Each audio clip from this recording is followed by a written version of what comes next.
Okay, we should be live now.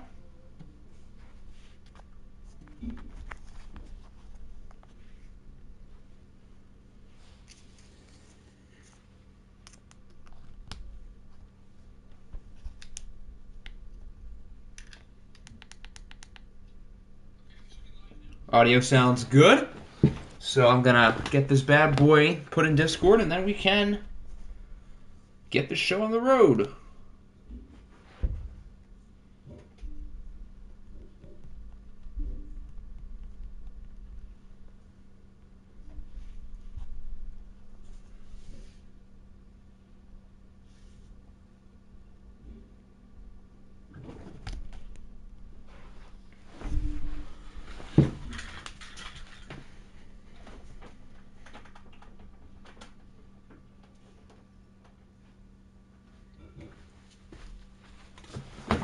All right, we should be good. So we're going through only 2 weeks today, but we will be showing development traits for all the hidden dev rookies. I think I'm going to do that at the end to save some suspense. We like suspense around here. Why today? Why not today? That's the better question. Siri, give me a whole number between 1 and 2. 1. I think the Bears are 1. So both Giants games ended up winning. It seems like we want to watch the Giants. So the first one is the Bears at the Giants, and the second one is the Giants at the Browns. So we will use the Bears. We haven't watched the Giants yet, so I'm not opposed to watching them twice because they are a good team. They're red hot. But there were a lot of good games both weeks, so. All right, Mr. Blade Raven, you can pick your jerseys because you guys are the user. You work in 44 minutes. Well, tell your work to F off. That's a good idea. Tell them that your team is playing because your team actually is playing in an hour. So it's not like you're lying. Color Rush. Okie dokie. We get to see the man, the myth, the legend, Kellen Mond face off against the man, the myth, the legend, Mac Gritty himself, Mac Jones, the two best quarterbacks from the 2021 draft. Obviously, that's a lie, but they've probably been the two best quarterbacks in the 2021 draft in the OFL so far. I mean, Trey Lance is an interception machine. Zach Wilson and Justin Fields have been underwhelming.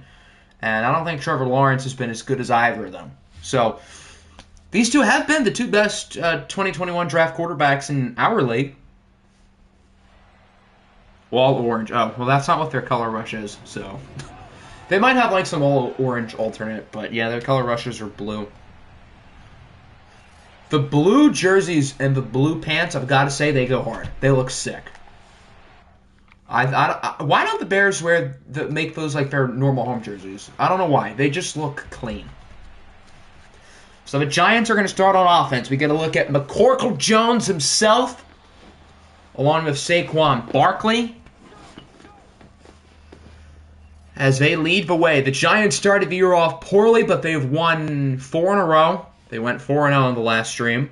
And now they are, I believe, tied for first place in their division with the Black Knights, as, of course, Washington has completely fallen off the face of the earth. Who let Mac Jones wear the Giants 10? If there's going to be any player in the 2020s who's like Eli Manning, it's going to be Mac Jones. So because of that, I approve.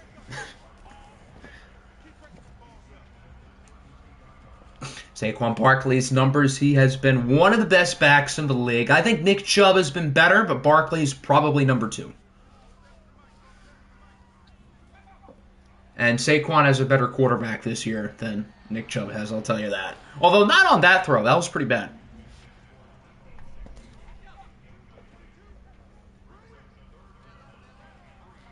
Hector Solas, facts. Hector is way better than this scrub. 3rd and 3, McCorkle Jones with a shot downfield, and it is caught at the 11. I believe that's Deebo Samuel, considering he's wearing 19. So the Giants with a big play downfield, and they now have it in the red zone. If your team is a user, wear the brown on orange. Okay. I saw brown and I was concerned, but I think that's a pretty good jersey combo. Touchdown for the Giants. Is that Debo again? It's 11. Who's 11? They have another good receiver. Don't they have CeeDee Lamb? I don't think that's CeeDee Lamb, though. I literally cannot tell who that is. Naruto, who else do you have at receiver? Because I'm pretty sure Naruto's here. Did that say Moore? It's not Elijah Moore. At least I don't think it is. Who is Elijah Moore? Oh, the Browns have Elijah Moore. Yeah, it's not Elijah Moore. Okay, I need to check the roster video. I'm like legitimately curious now. Where would I rank Mixon? Mixon's probably third then. He's right up there with Saquon and Chubb because he has been that good. All right, which Giants receiver am I totally forgetting about?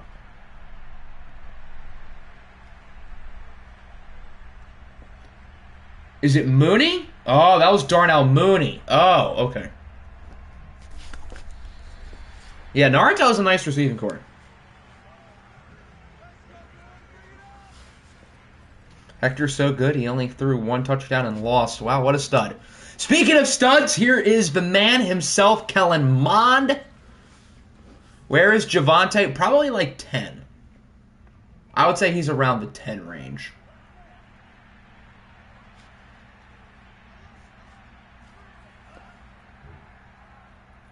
It was against the best defense. It was against the Bats, whose defense is not all that special, if I remember correctly.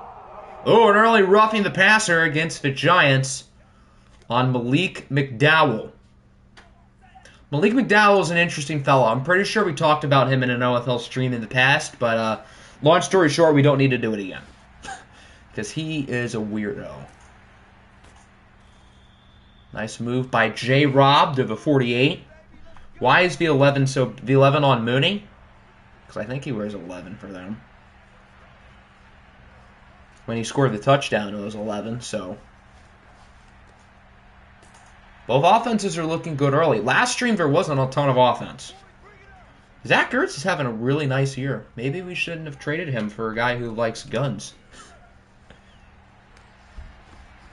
Yeah, that trade's looking like a big win for the Bears, because Zach Ertz has actually been like legitimately good. Oh, the 11 on Mond. Oh. Yeah, it does look kind of big.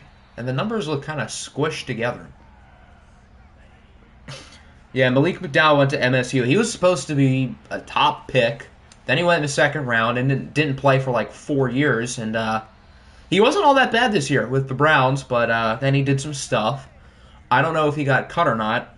I hope he did, because, again, he's clearly not the sharpest tool in the shed.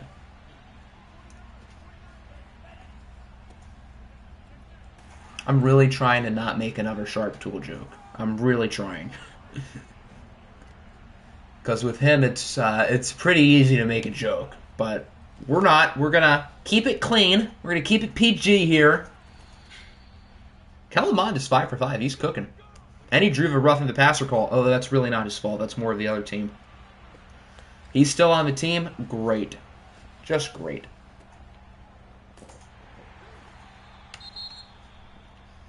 A.J. Khan is hurt, the right guard.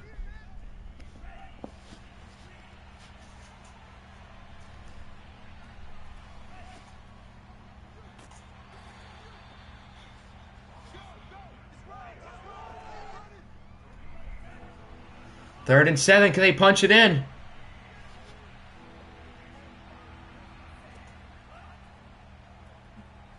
Mond on the run. Throws it away.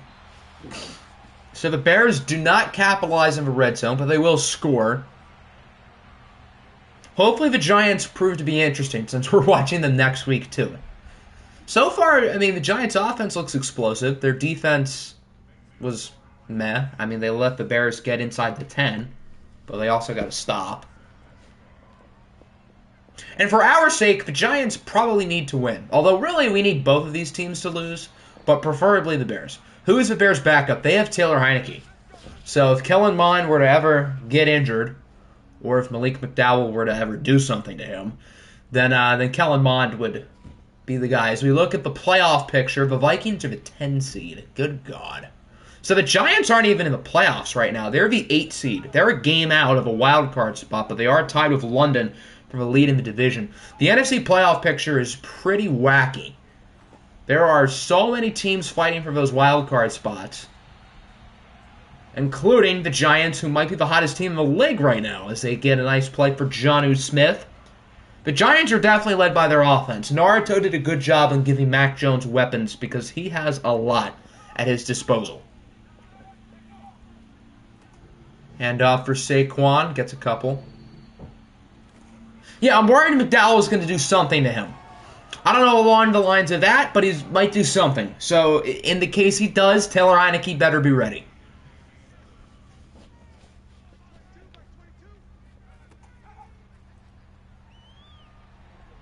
Second and 7, McCorkle goes short. I'm going to call him McCorkle so many times. I don't know why people don't call him McCorkle more, because it is his real name. People just don't realize that. They assume his name is Mac, or macaroni and cheese, but it's... Who names their kid McCorkle? That's my first question. What were his parents thinking? McCorkle is incomplete, so the Giants are going to have to punt it.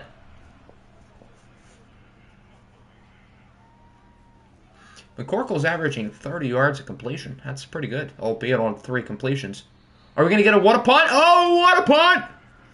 Down at the 8. I don't know who the Giants punter is, but that was a pretty good kick. So now the Bears are going to get the ball. They did a good drive, but only were able to amass a field goal.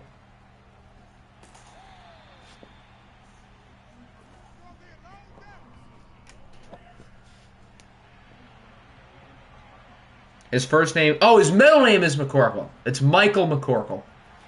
Well, the Mac probably comes from McCorkle. So, I'm not totally off, but I think you might be right. I think it is Michael McCorkle. Well, still, who gives their kid the middle name McCorkle? I guess it's better than his first name. Kellen Mond is sacked in the end zone. It's a safety. I think that's Harold Landry. That looks like him, and I'm pretty sure he plays on the Giants. So the Giants are now up 9-3. A bad play there by Mond, and with the safety, New York will get the ball back. That was a long kick. Wow. Way to block for him. So New York is starting with worse field position than they would have had otherwise, but they also have an additional 2 points on the board, courteous of the safety. I'm pretty sure that's our first safety in a watch game this year. I don't think we've had one yet. So there you go.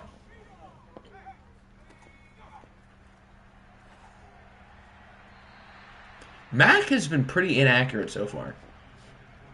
He has missed quite a few throws. Michael McCorkle Jones and LaMelo LaFrance Ball. I don't know which middle name is better. McCorkle or LaFrance. I mean, at least with LeVar, it's like consistent. Everything is like a goofy L name. McCorkle just feels out of place. Obviously, Mond was thinking of the bigger picture. He realized that the Giants were going to get crappy field position. But it doesn't really look like it's going to matter if Saquon Barkley is going to be wide open. I like that the Giants are trying to stretch the field, even though Mac Jones doesn't have a cannon. All their passing plays are going for long gains, other than the incompletions, which is like half of his throws, but whatever. We'll leave that part out.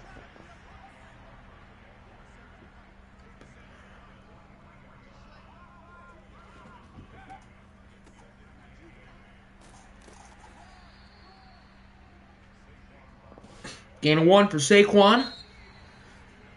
And that will conclude the first quarter. The Red Hot Giants appeared to not be fraudulent up to this point. They're looking pretty decent here in a watch game as they lead 9-3.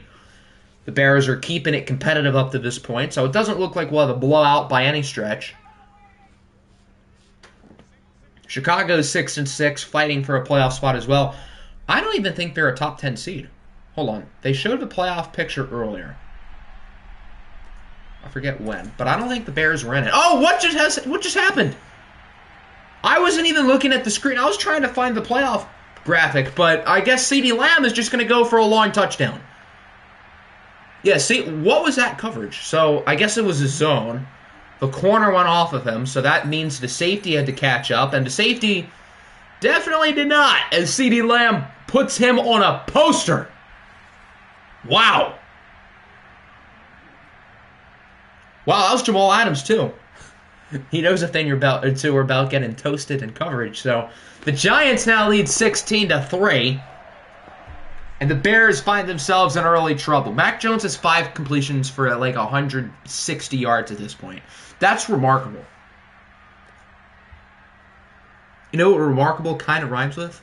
McCorkle. Looking forward to your offensive adjustments.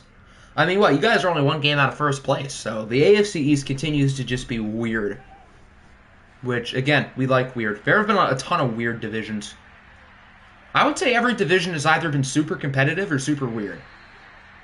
In their own special way. The best moments do happen when I look away. Okay, I'm not looking at the game. I'm looking at the chat. I'm expecting a 60-yard bomb from Kellen. No, that's not a 60-yard bomb. That's a gain of nothing. Okay, I guess it only works for the Giants. I was trying to help you guys out, Chicago. I was trying to help them out, even though I shouldn't, because they're kind of in our way of a playoff spot, but although so are the Giants. Let's just hope both teams lose and they have fun. Mond with a bomb downfield, and it is caught!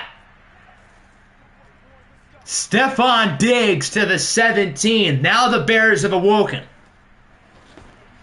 The Giants have poked the bear. Pun intended. I'm sorry. That was an awful joke. That was an awful joke.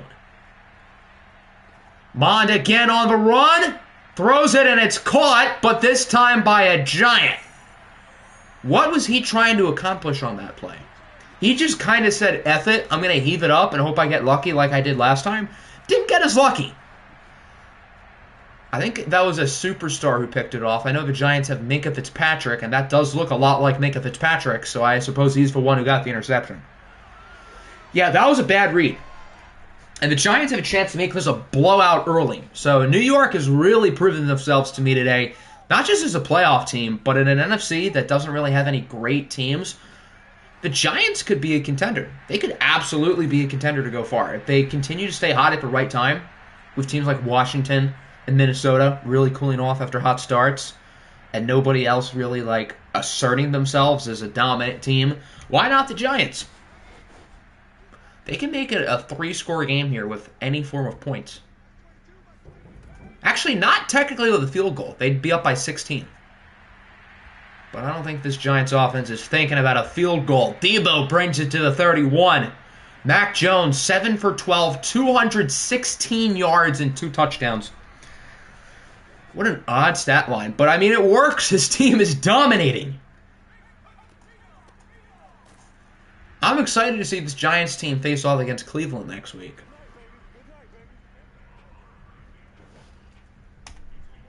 That's going to be a very interesting game. This team is legit good. They were slow the first 8 or so games, and now they're on fire. And the Bears are no slouch. The Bears are a good team. I mean, they're competing for a playoff spot. They're hanging in there in one of the better divisions in the league. So, this is no slouch, and the Giants are toasting them. Naruto might be pretty good at this GM thing, I'm not going to lie. He might know what he's doing.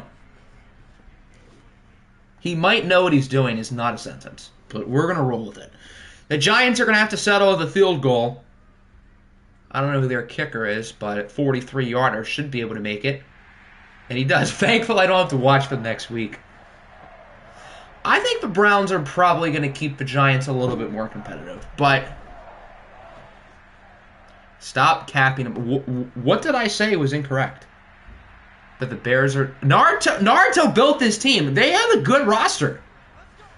Naruto had a somewhat consistent playoff team last year, at least towards the beginning. And he fielded a good team. I mean, you need weapons on offense. Saquon Barkley, Deebo Samuel, CeeDee Lamb, pretty good. He has playmakers on defense, albeit his defense isn't all that good. And Mac Jones is not bad. I think we all thought he picked Mac a little bit too early, but he has progressed perfectly fine. Oh, God, a bomb. Again for Stephon Diggs to the 10. Mac has like 8 completions for 220 yards. Kellen Mond has 7 completions for 160 yards. Even though this has been a blowout, it's still been a really fun game so far, I'm not going to lie. There have been some ridiculous plays. It doesn't feel like the Bears are down by 16. Oh, God, that should have been picked. Who is number 18 on your team or on their team? I don't know the answer to either question, but... Second and goal. Mond's going to try to scramble with it. He slides to the 4.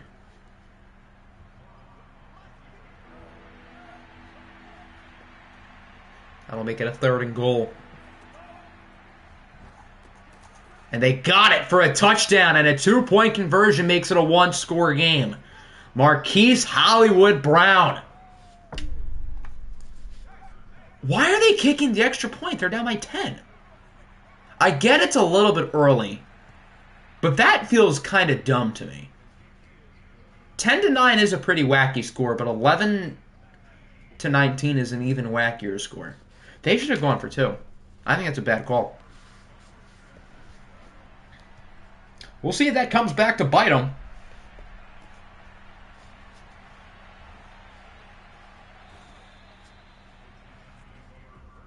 Look at 37, just flexing on them. All right, so the Giants get it back. Their offense has played well today. We'll see if they can keep it going. Matt Nagy trying to get fired. If Matt Nagy can't keep a job here, who says Matt Nagy will instead? Saquon has not had a very good game. Both run defenses have been very good. As bad as the pass defenses have been, both teams have really stopped the run well against 2 good run games. James Robinson is very solid, and obviously Saquon's been phenomenal.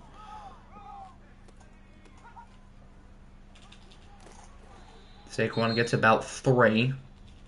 He could have turned that into a bigger gain had he outran the defender, but it was not to be.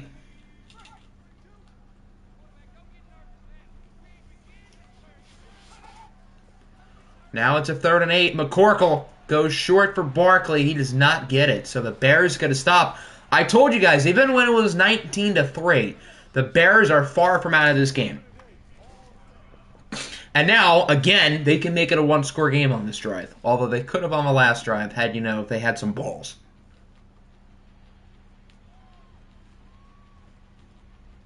We will not get a water punt. A little bit too far, and it rolls into the end zone.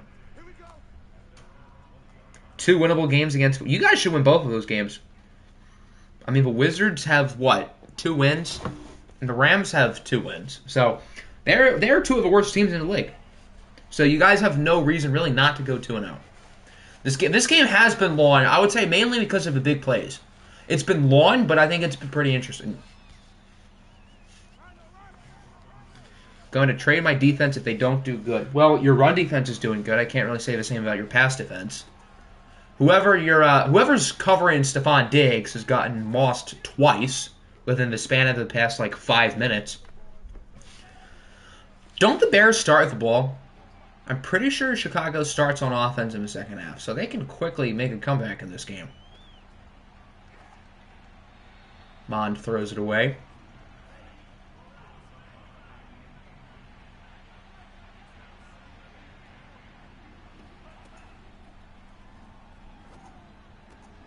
That was a pretty good throw. They don't really have to worry about the clock. Right as I say that, they go no huddle. But they have a good minute and a half and all 3 timeouts. So Chicago cannot use the clock as an excuse not to score.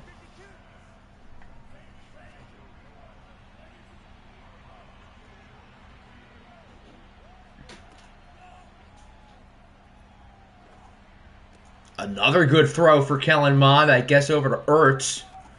Kellen Mond is launching dots. He's had a few really bad throws, but for the most part, I'm impressed. I think he's played pretty well.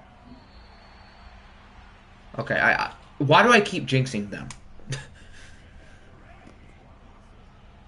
Okay, since my jinxes work, I think both of these teams are going to win today.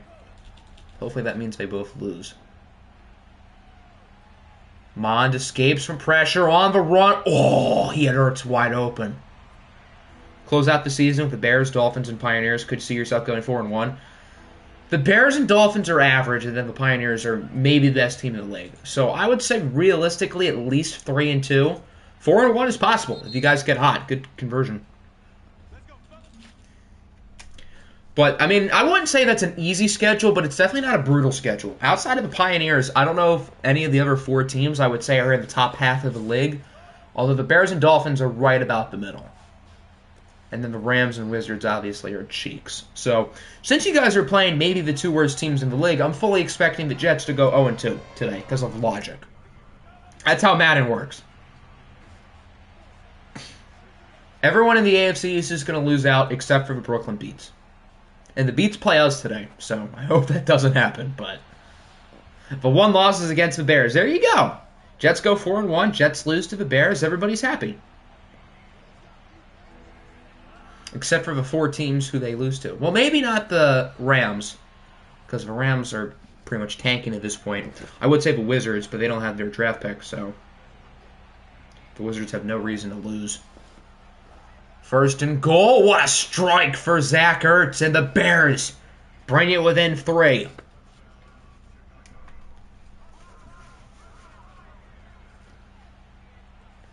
Goff is better than Brady. Walty's out here spitting facts.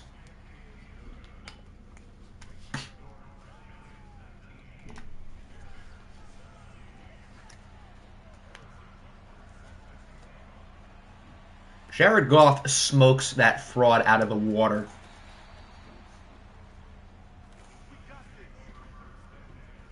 So the Giants have 28 seconds. I don't think that's enough time, but they have had some really long passes. The last drive that they scored in, of course, we had the CeeDee Lamb play, so they could. Unless Mac is going to be throwing 1-yard checkdowns, then maybe not.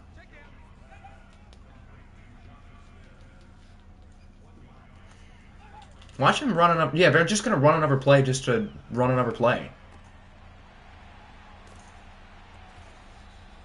All right, so that concludes the first half. No shortage of action. This has been one of the more thrilling first halves of the season. It was a long half, it felt like, but that's because there was a lot of big plays. 247 passing yards for the Bears. The Giants not too far behind at 238, but the Giants do have the lead, 19-17.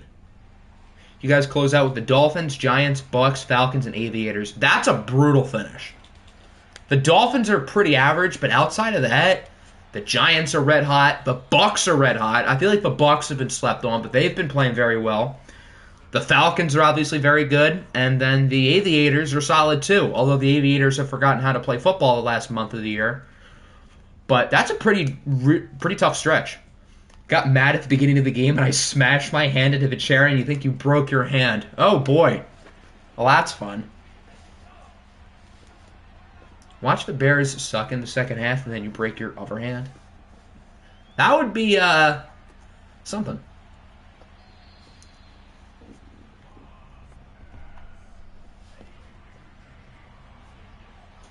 Perfect to go 1-4 and finish 9-8. 9-8 is the new 9-7. Unless you tie one of those games, then 9-7 might actually happen.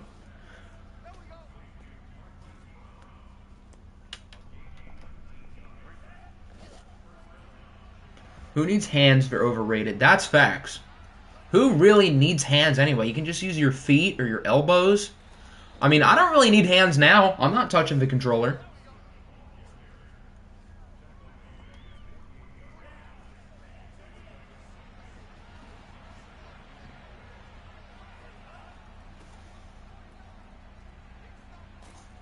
That was a weird run, but I guess it works.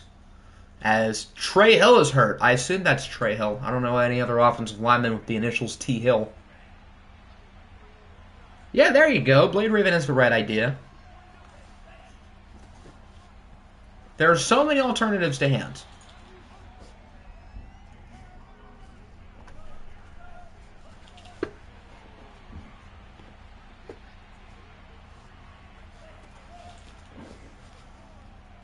Look at James Robinson. He has room inside the 15.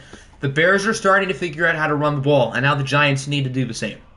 People can pick up phones with their toes and cheeks. Hands are no longer needed. Yeah, the new wave of the world is no longer requiring us to use hands.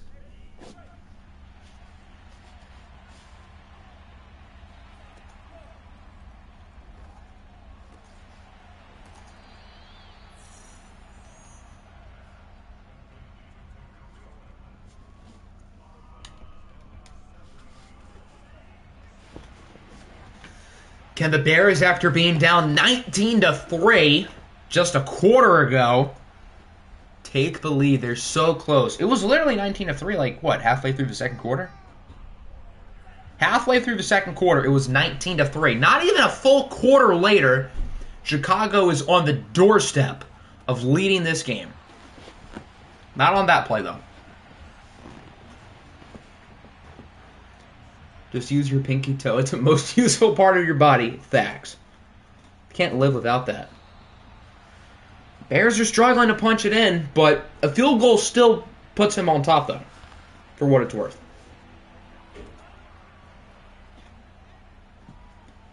Third and goal. Mond has all day. Goes to the right. Incomplete. This game has scoregami potential with the Giants having their safety. There could be a lot of weird score combinations. 20-19 is a weird score. Has that ever happened? Let's see. —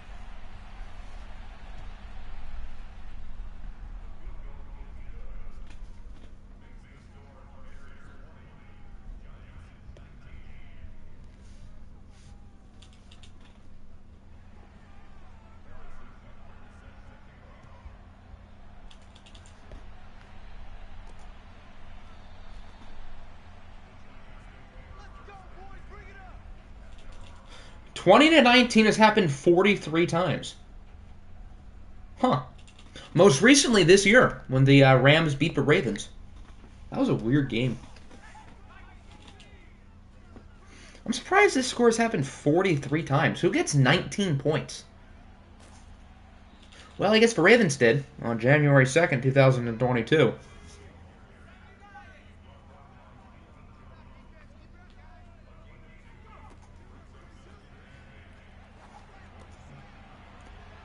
If you eat your cat, it heals your right hand. What?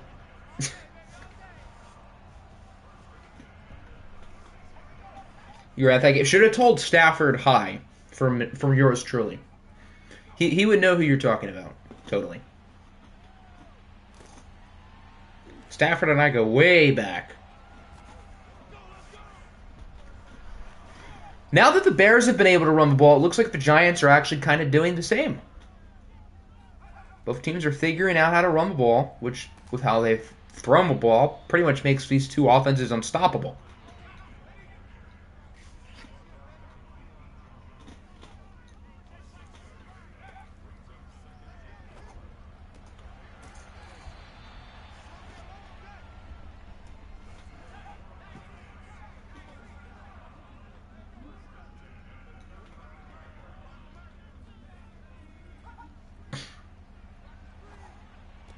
Dump off by McCorkle. Is that a first down? He might have got it. No, it was a yard short. I'm about to switch Mond to linebacker. Yeah, really. You guys kind of need him on this side of the ball.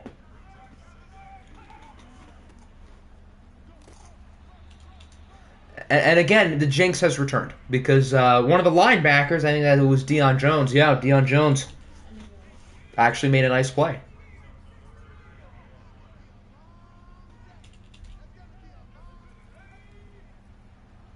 Third and one. Here's McCorkle. Another first down.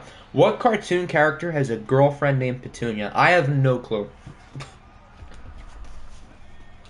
Google probably knows the answer, but not me. I'm not as smart as Google, unfortunately. Although I'd like to say I'm pretty close, but that'd be a lie.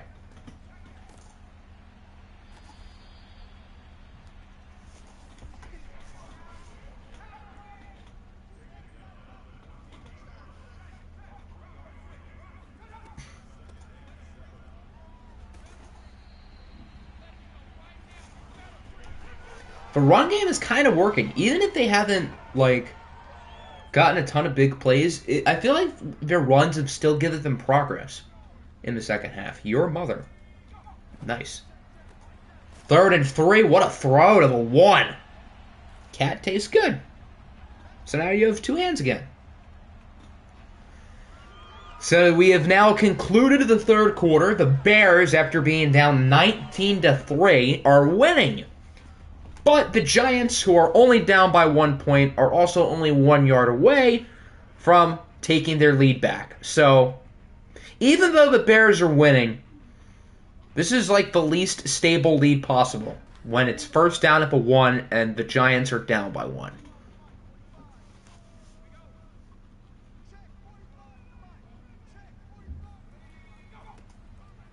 And now the Giants aren't down. Did he just punch the ball out of Saquon's hands? That ball went like flying out, I think. I guess it was a little too late, but there you go. The Giants are now on top. Are they going to go for 2? Yes, they do. The Giants trying to be up by a clean 7 points and ruin our scoregami fun. Mack is under a ton of pressure and somehow connects with Jonnu Smith. Wow. That was a really good play. So the Giants are back up by 7. And now the Bears' offense is starting to feel the pressure again. Hey guys, I just caught a football.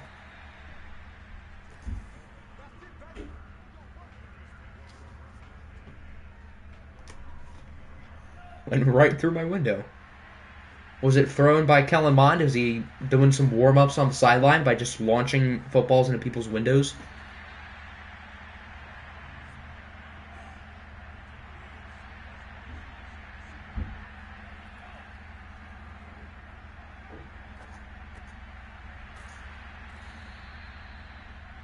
Solid gain of 11. These defenses have just been abysmal today.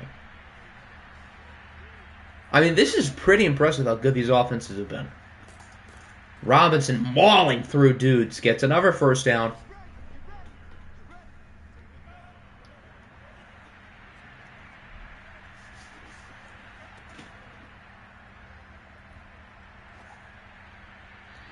Another dropped interception. Kellen Mond has had like 3 throws today that it literally looks like he's trying to throw it to the other team. Mond does get sacked. There is Malik McDowell. Wouldn't you know it? He's back. Looked like he got punched out of someone's hand. There you go. Well, someone punched it out of Barkley's hand. Porky Pig was the answer. Well, Kellen Mond on the last play just got sacked by Porky Pig. I see he's made it to the pros. Bears have to punt it, though. Our first punt of the second half, I think. And it's nearly a water punt. Which is about 5 or 6 yards too much.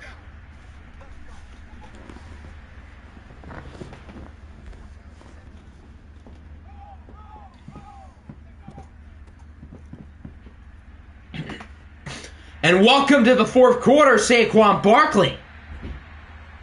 Has a nice amount of rushing yards now. The Giants can regain control here of a good drive. All they need is points, and they should be fine. And if the Bears are going to play like this, then I think the Giants are going to be able to score pretty easily. Saquon Barkley, after having a bad first half, has completely flipped the switch in the second half. And on the other side, the other running back, James Robinson, has done the same. Poor start and has played very well since.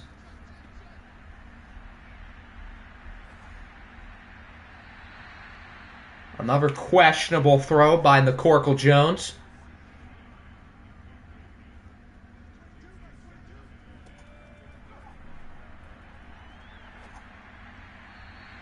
Yeah, Max missed a number of pretty bad passes.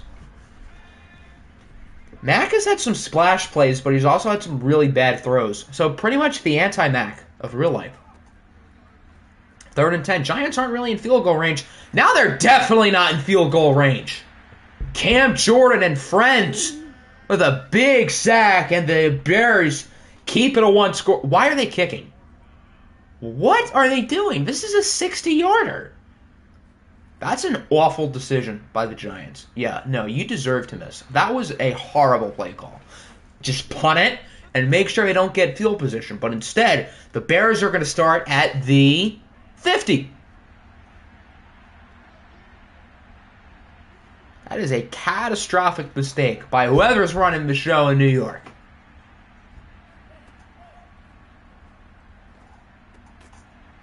There's a reason why I traded all my picks.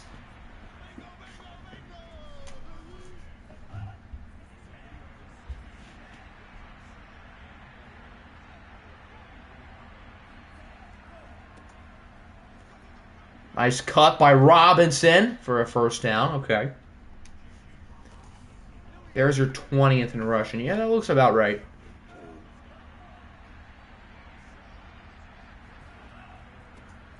Back to J-Rob, who has wide open room. Stiff arms the defender. Stiff arms another one. Oh my goodness, what a run by James Robinson.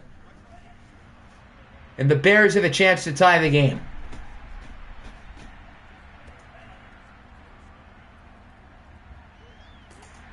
That's not going to help it, though. Mond is sacked by Harold Landry, who had the safety earlier. Petition to change Kellen Mond's name to Jesus. Mond hasn't had any good plays on this drive, though. It's been the James Robinson show. And it's working. Mond has to throw it away again. 3rd and 16. If they don't get it, what do you do? Because you're 16 yards back, but I feel like you have to go for it.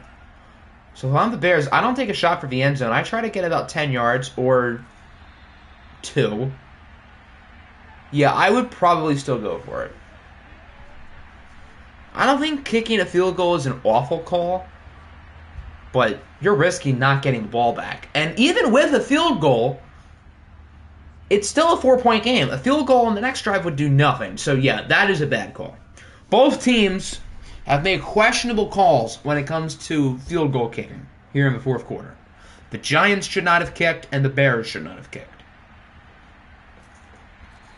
I feel like both teams are both trying to lose. So here returns the Giants. Mac Jones has significantly slowed down in the second half, mainly because it's been the Saquon Barkley show. And now Barkley has a chance to finish off the game right here. Or they're going to throw it now. And I guess that decision worked out. They got the first. And that'll bring us to the 2-minute warning. The Bears have the number 4 defense in the league, but they've allowed nearly 400 yards. They don't look like the number 4 defense today.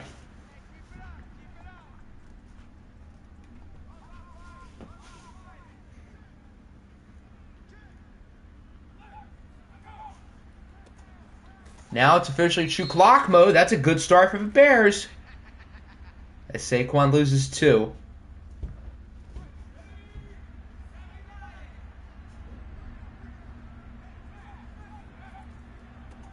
Second and 12. Back to Barkley. Mauls the defender. Gets 5. So if the Giants get this, it's game over. Because the Bears will be out of timeouts. I would probably pass it. I think that's your best chance of getting 8 yards. All right, here we go for the ball game. And they got it. The Giants are going to pull it off despite some hiccups here and there. But this was a good game.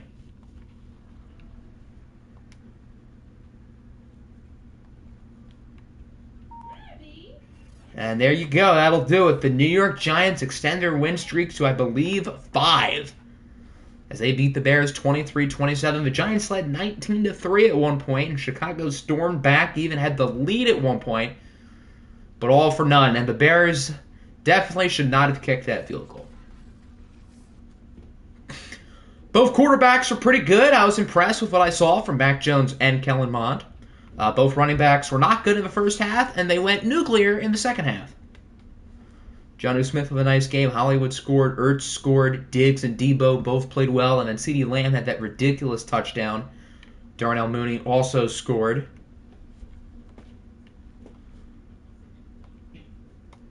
All right, it is now sim time.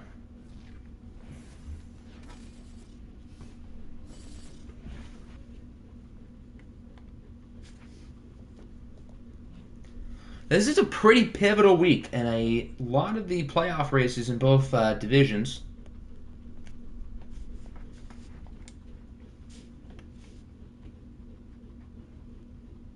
One new injury. Who got hurt?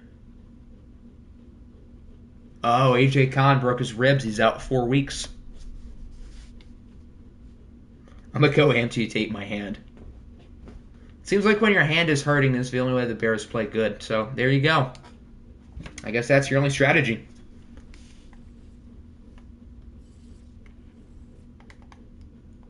I didn't see any stand-ins or scores. Okay, let's see.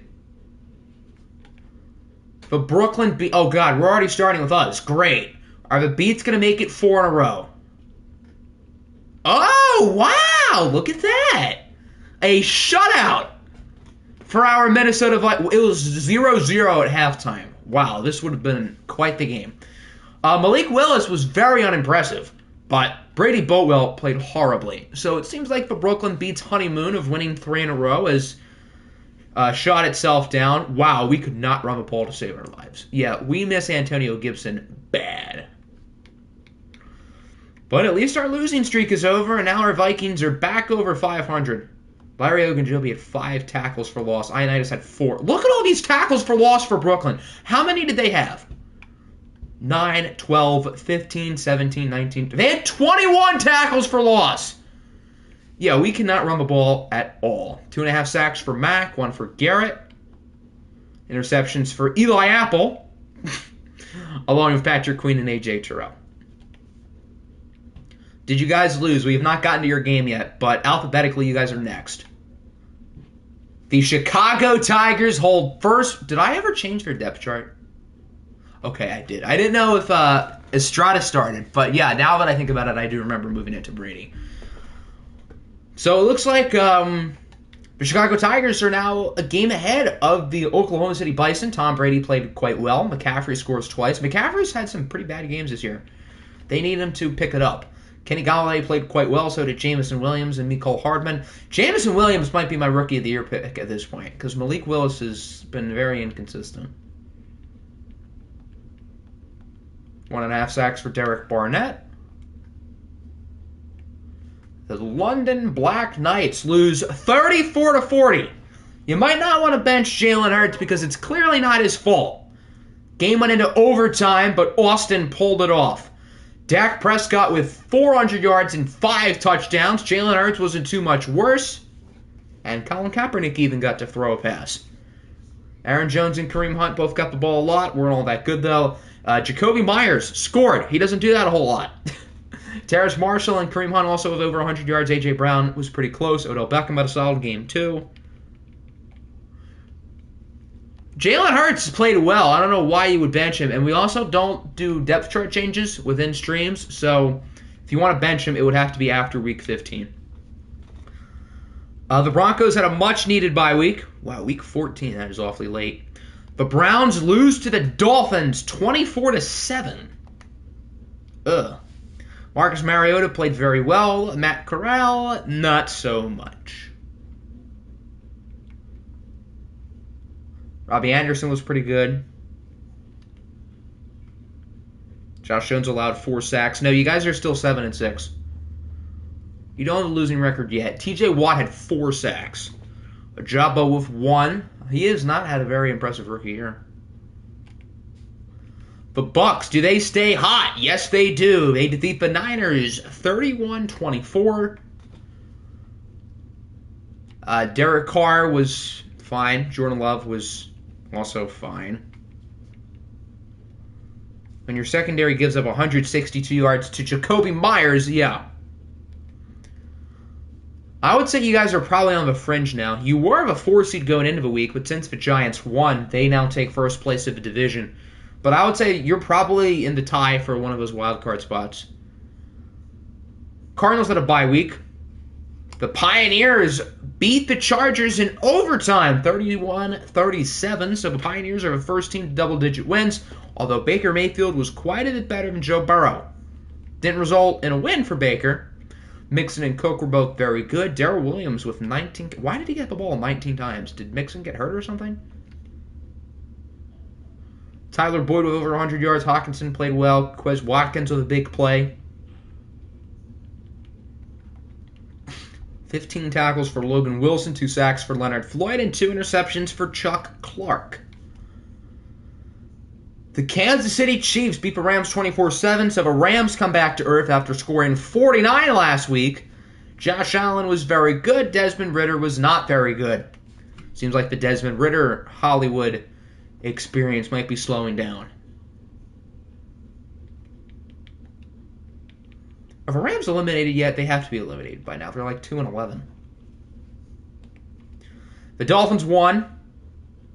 Wow, the Aviators, after scoring 7 points in the past 2 games, their defense played poorly again, but their offense is back. Taysom Hill is back. Aaron Rodgers, 3 touchdowns, 3 interceptions. Nelson Aguilar, Allen Robinson, and Chris Godwin combined for a good, 450 yards. So it seems like the Aviators' dry spell is over. They're back in business. The Washington football team, will they lose 5 in a row? Dear God, they do. 24-27. Washington cannot catch a break. Wow, what a fall from grace. Why did Jacob Eason play, and why did he play so well? I guess Zach Wilson might have gotten injured. So, Washington football team, who went all in at the trade deadline, since going all in, are 0-5. Yeah, it's pretty sad. Jaguars, I think, are only 1 game back in the division. Look out for them. The Toronto Huskies lose to Detroit. Damn it, Toronto, you had 1 job. The Lions are still 2 games ahead in the North. Only 2 games ahead of the Vikings this time, with the Bears and obviously Huskies both losing. Deshaun Watson was pretty good. Trace McSorley also, minus the completion percentage. Yeah, I think Apple is definitely regretting those trades. They have completely backfired. Mike Williams and Yannick Ngakoue are now 0-14. I know all the blame is going to Mike Williams for whatever reason. You guys seem to hate him, but Yannick Ngakoue is also 0-14. The Jets, why do I have the feeling they're going to lose? Oh, they won. Okay, there you go. 31-21. They needed a comeback in the 4th quarter to do it, but they did it. Elijah Chisholm played really well. Patrick Mahomes was solid as well, but was outplayed by Chisholm. Adam Thielen, 2 touchdowns, nice amount of yards for Tyreek Hill. This is why you don't trade first-round picks at the trade deadline, ladies and gentlemen. There you go. And Apple traded both of his first-round picks this year and next year. Lions won. Panthers probably lost. Yes, they do. Do a revote for next week. Why would I do a revote? I don't want to see the Vikings because I already know if it's a watch game, we're going to lose. So, no, thank you guys for not voting our game. Wow, Clyde Edwards-Helaire actually played well because he's been really bad this year.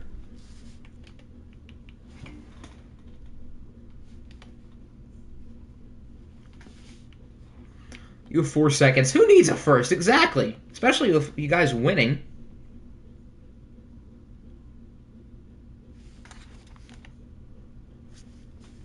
The Patriots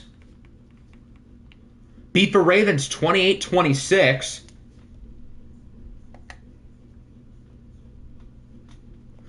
So New England is, I guess, tied with Miami because they both won. Everybody in the AFC East won except for Brooklyn, which was like the opposite of what happened all of last stream.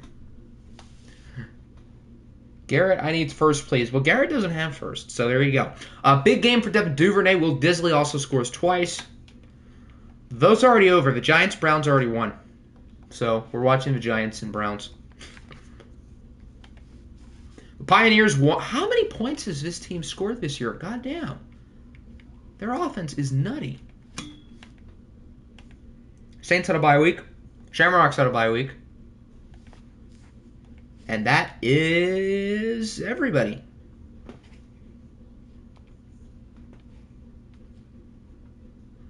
No, thank you, Naruto. Thank you.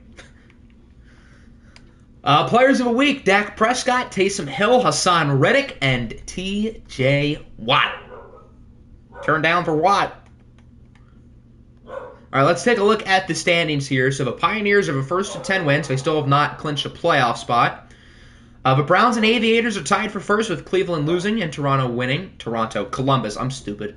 Shamrocks are still a game back. The Tigers are now in first place of the South. Bison and Jags are a game back. New England and Miami are tied for first in the East. The Jets are also only a game back. Julio Jones' real name is Quintaris Lopez. Yeah, you didn't know that? Everyone knows that. Well, I guess not everybody, but a lot of people do. The Pioneers are still a game ahead of the Broncos. Lions are still 2 over the Vikings. Detroit has won 6 in a row. The Lions are legit good. They're kind of like the Giants. They've gone under the radar of a slow start, but they are legitimately good. The Bucs are now a full game ahead of the Falcons and Saints. The Giants are a full game ahead of London, and you got Washington here at the bottom. And then in the West, Seattle is a game over Arizona. Vaughn is short for Vonnie. Huh. Playoff picture. So, here we go. I don't remember what it looked like last week, but I see we are still not in it.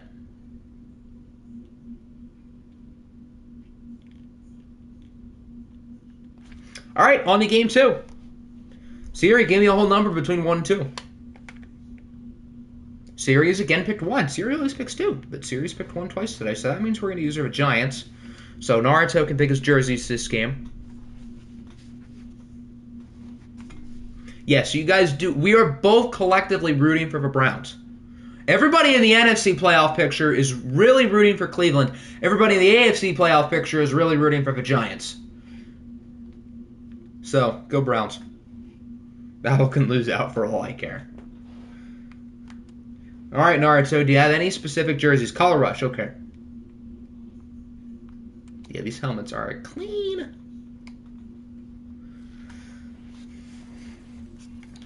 So we've got a big Week 15 playoff matchup that has major playoff implications in both conferences. The Cleveland Browns at 8-5 are currently the 2 seed, but the AFC is very tight. So Cleveland is far from anything guaranteed, coming off a bad loss last week against the Dolphins, looking to get back on track today. And the Browns, as Nick said earlier, their schedule is brutal down the stretch. So their teams are the Giants, who are 8-5, the Bucks, who are 9-4, the Falcons, who are 8-5, and the Aviators, who are 8-5. They have 4 legitimately good teams left on their schedule, so a playoff picture or a playoff berth is far from locked up for the Browns. As for the Giants, they've won 5 in a row. They're one of the hottest teams in the league in a very competitive NFC East. Downside to Relo is that there's no color rush or alternates. You are definitely right. Madden is lazy when it comes to that. How far out are you? So the Saints were the 7th seed, and they're 8-5. So you're a game back of a wild card spot, and you're also a game back of the division because the Giants are 8-5.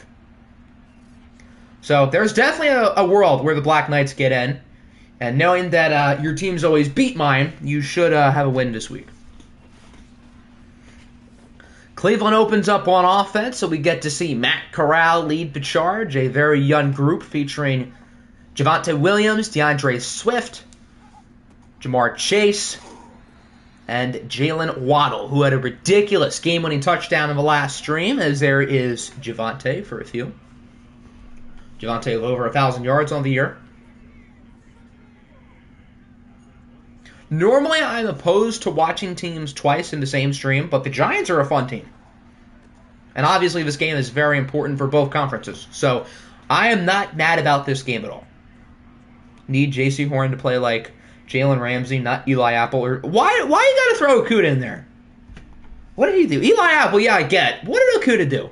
Okudah's been pretty good this year for Cleveland, I think. So, yeah. Eli Apple, though, he can take all the slander. That's fine. Oh, what a move by Javonte. Stiff-arming the defender. He's a bust. He's played 15 games? It's probably less than that. He's probably played more like 12. So, no. He didn't allow a catch last year after week 1. He didn't allow any yards. He didn't allow any touchdowns. Nothing. Eli Apple plays on the beats, and the only reason why I know that is because he intercepted Malik Willis last week. Other than that, I would not know. What's good, Gary? Welcome in. Your Saints had a bye week in week 14, so you're still 8-5. You guys are currently the 7th seed in the NFC, and I don't remember who you play week 15. I guess we'll see on the bottom. You should be ashamed of you. We still won the game. The Beats scored 0 points, so if we lost and got intercepted by Eli Apple, then yeah, I'd be pretty ashamed.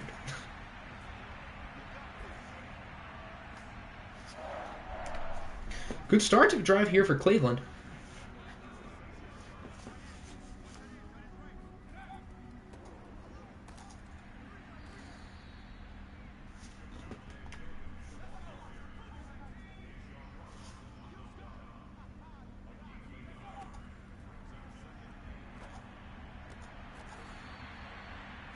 Short gain of 4.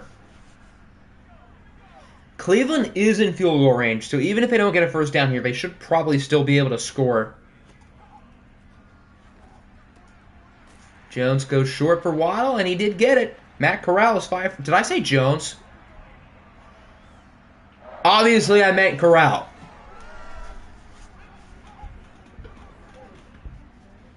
I'm used to Mac Jones because we saw him last week, and we're going to see him again this week.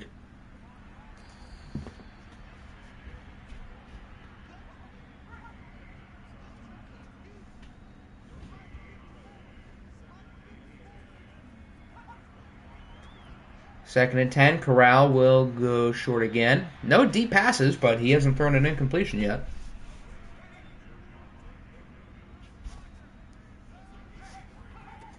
So now it's 3rd down and 7. Another short pass, and he didn't get it. It's 4th and 2. You got to just take the points.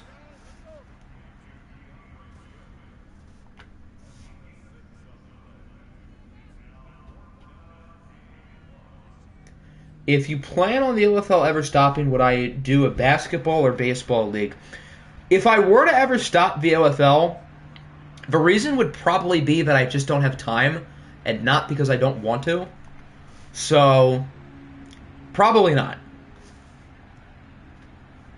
And assuming I do still run a sim league for a while, it would be on Madden, because I think Madden is probably the easiest to have fun with. Because I think like just watching a 2K game or watching an MLB The Show game could get pretty boring pretty quickly. But at least with Madden, I feel like we can always sim out if it's a blowout, and otherwise it's pretty close for a while.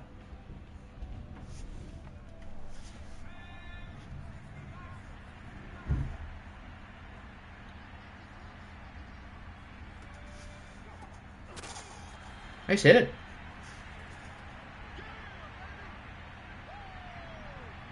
It's not that baseball itself is boring to watch, but I feel like it would be hard to keep people entertained on a live stream for 2 hours if we're watching MLB The Show games.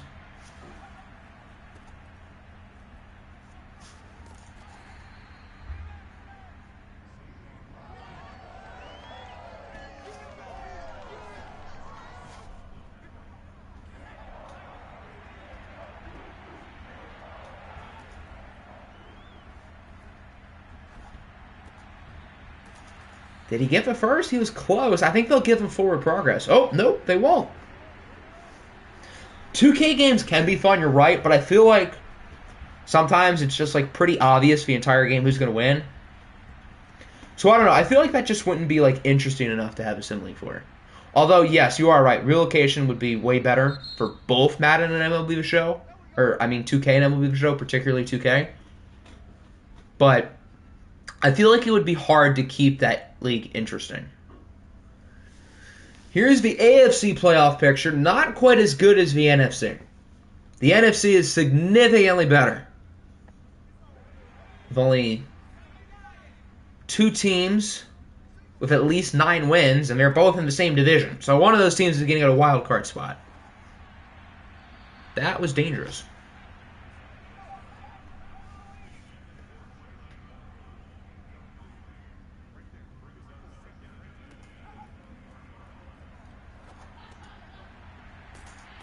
Matt Corral's not throwing a pass farther than about, like, 8 yards.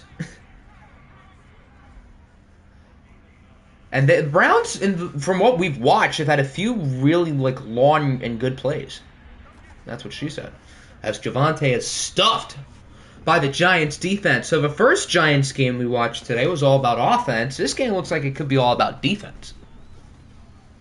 Quite the turnaround. Deep punt to about the 10, and he's not going to get much on the return.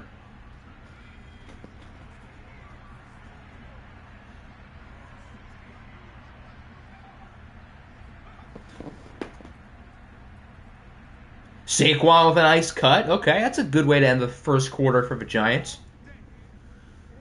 Cleveland currently up top 3-0. Neither side really has any momentum or control yet.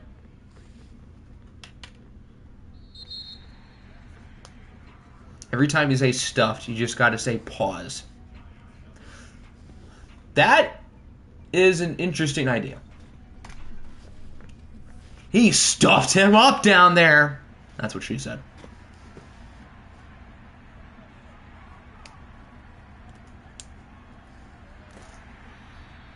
Barkley gets stuffed by... More like Barkley gets stuffed by Fletcher's cocks. That was a really bad joke. I apologize. That was an awful joke.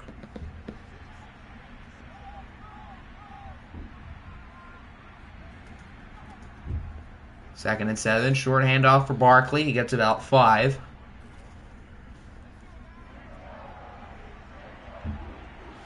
I'd stuff you. Hey, yo! Pause.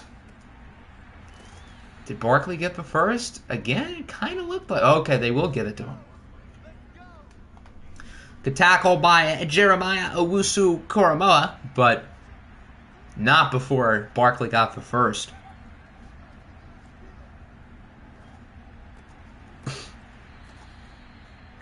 Wolfgang Dade Gaylord II. Log out for me. It's actually Wolfgang Dade Gaylord III, excuse me.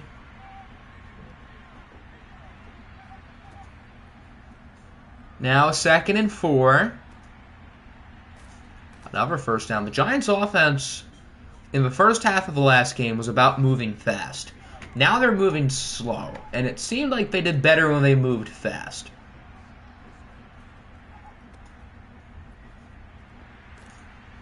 Gotta start advertising the OFL. Well, I'm not in other leagues. That's a problem.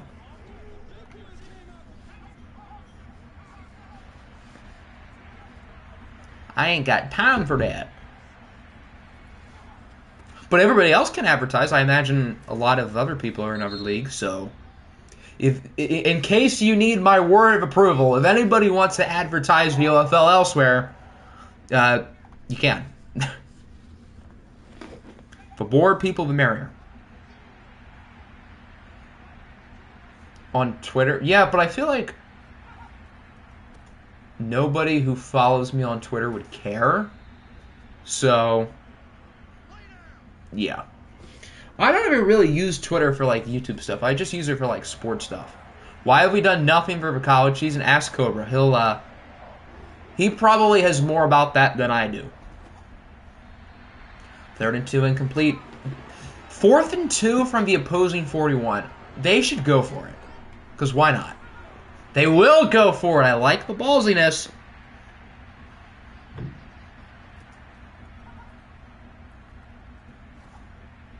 And it worked.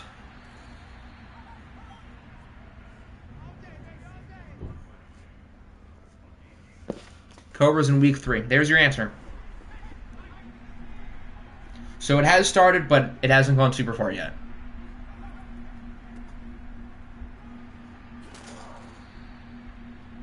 Saquon to the 27.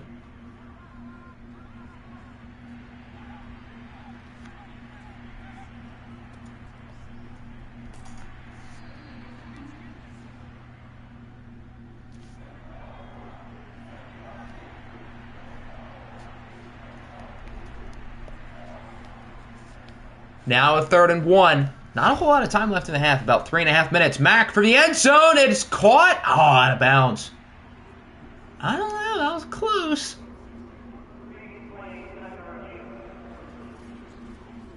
Let's see. He definitely got 1. The left foot hit before the right foot, and the left foot was definitely in. But was the right foot in? That's the question. I think it's going to stand. Oh, it's reversed! Wow, so it is a touchdown for the Giants.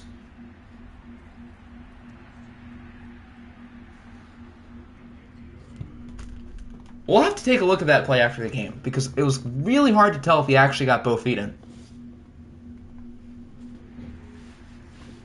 So now the Browns are down, and now their offense needs to respond. And Cleveland's offense has been, what's the word? Dull. Their offense hasn't really tried to do anything interesting. They've only gone for short plays. And it worked for, like, a drive, and that was about it.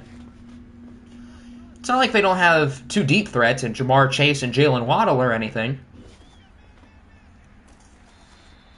They have not been able to run the ball at all.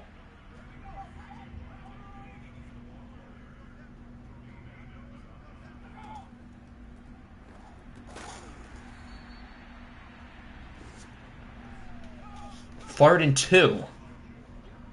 I think we were going to throw it, but you could justify them running. Oh, it is a run. Javonte Williams with a nice play, but there's a flag. If this is a holding, which it probably will be, that's going to be brutal. Yep, it is a holding. On Josh Jones, who allowed like 4 sacks last week. I don't even think Josh Jones is a starter. Maybe someone's hurt or something. I could be wrong. 3rd and 12. Corral's actually going to have to throw it deep. And he has a wide open man. Nobody decided to cover for running back. I believe that is DeAndre Swift, and it is. And Swifty getting swifty with it to the 43 as we're at the 2-minute warning. Both offenses are starting to get it together.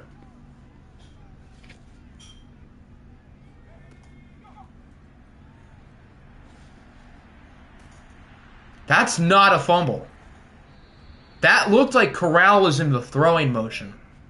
If this play stands, I think Cleveland's going to get hosed. That is a clear incompletion to me. Wow. Picked up by A'Shawn Robinson. Yeah, he's throwing the pass. Hey, it was Malik McDowell. When did you know it? No review. Wow. Madden really does hate Nick. I mean, we already knew that.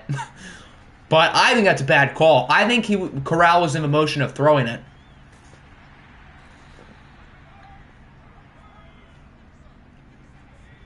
A massive break there for the Giants, who have gotten a number of massive breaks today. First with the touchdown on the last drive that I thought was going to get reversed, and now that fumble.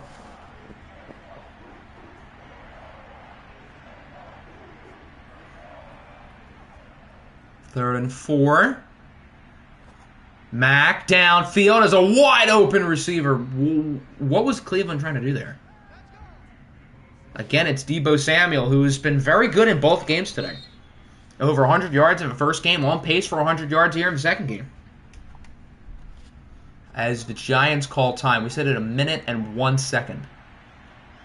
So Cleveland's probably going to get the ball back, in which they need to score. Nothing for Saquon. Giants call timeout number 2.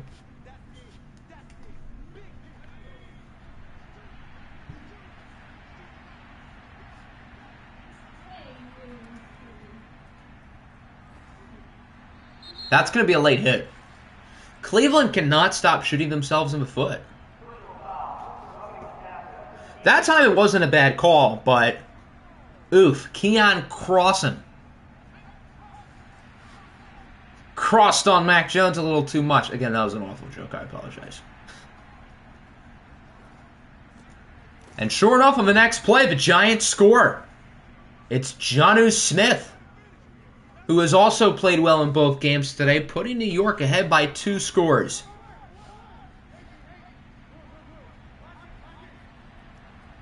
And now the Browns are in legit trouble. The Giants, I think, start on offense in the second half. So if Cleveland doesn't score here, in which they have 49 seconds and 3 timeouts, that's enough time.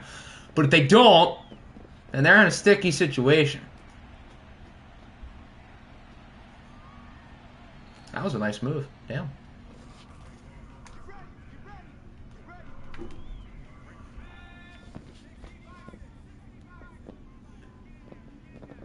They're actually going to have to try to stretch the field. Their offense has been way too conservative and predictable, which is why they only have 3 points. Well, that was a good try, but just a little bit out of bounds. They still have 3 timeouts, though. Yeah, if the Giants make it a 3-score game, then it turns into a sim. Usually, once it's a 3-score game, that's sort of our mark.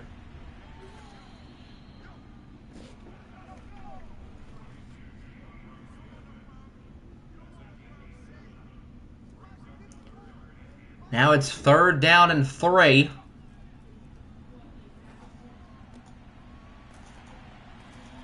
And they do get it. How is there 9 seconds? Why did they let the clock run? They could still get a quick gain and a field goal, though. That's not out of the question. Or just throw a check down for 6 yards, and now I don't think they're looking at a field goal. I guess it's a Hail Mary. Oh, they are kicking! A 64-yarder for Will Lutz. What do you have the better chance in, a 64-yarder or a Hail Mary? That wasn't an awful kick for 64, but it doesn't go in. A pretty rough first half here for the Cleveland Browns. The Giants started off slow, but their offense quickly picked it up in the second quarter as they lead 14-3, and they start with the football in the third quarter. So, the Browns are in trouble. They're in a lot of trouble. Cleveland is in legit danger of going 0-2 today, which at this stage of the season they really can't afford to do. Even though they're a 2 seed, they're tied in their division. And, well, they're not. The AFC is so compact that Cleveland could very well fall out of the playoff picture with a loss or two. Came up with a copy pasta for advertising OFL. Big dubs, boss man. I should make probably a separate tab that has like the link and then your copy pasta or whatever, just so people can copy it if they want to place it around. Because I know a lot of people, even like our main people, not just like the people who show up to advertise for leagues and be jerkheads, but even like the main people who are in other leagues, I know they advertise them a lot. So if we can get a good copy pasta going, that'd be swell. The Giants are already at the past the 50. Remember, if they score a touchdown, it is a 3-score game. And even if they score a field goal, we could consider simming because the Browns' offense has not really shown any signs of life in a potential comeback. So I wouldn't really trust them to make it a game. Although we'll see. If they could get a play on defense here, then maybe.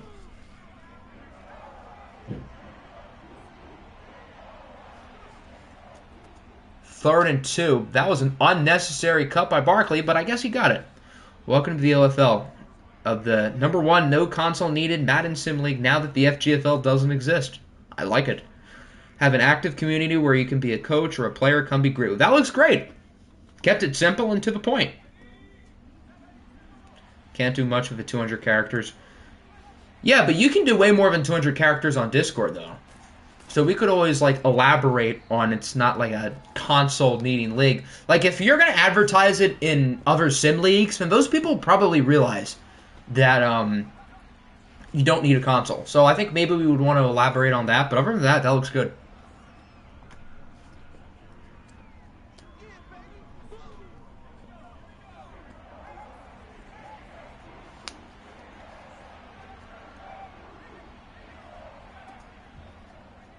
Nick, welcome. Oh, Nick, EA's hated Nick for, like, years. So, Nick is not new to this rodeo. He's not new to this at all. Madden has hated his guts since the start of the OFL back in Madden 19. Back in the days where I live streamed OFL on the main channel, and we actually had OFL videos, and those had, like, 2 minutes of watch time, so I was like, yeah, no, this is probably not a good idea. Still, you're not #1. EA doesn't like you, I'll admit, but you're not as high as like Nick and RSD and Husker and probably Apple. So you're up there, but you're not as high as some of them. The Giants have completed a number of third downs, not that time. So even though New York is going to kick a field goal, I think we should probably sim for a little bit. Because the Browns' offense looks bad. I don't think they're going to come back down 14. If Cleveland does make it a game, we'll hop back in. But for now, why don't I just go here? Okay, there we go. Why does the scoreboard not show up when we're simming? I would like to know how much time is left. Cleveland is moving it, and they score. How much time? 52 seconds. So I think we're going to send this drive for the Giants. If they don't score, Jalen Waddle at the touchdown. If they don't score, then I think we hop back in. Oh, now the scoreboard's back. 3rd and 14, gain of 5. Okay, it's a one-score game, and Cleveland has the ball, so we can hop back in.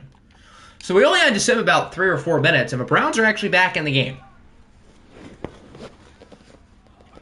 I didn't think their offense was going to show up, but I guess they did.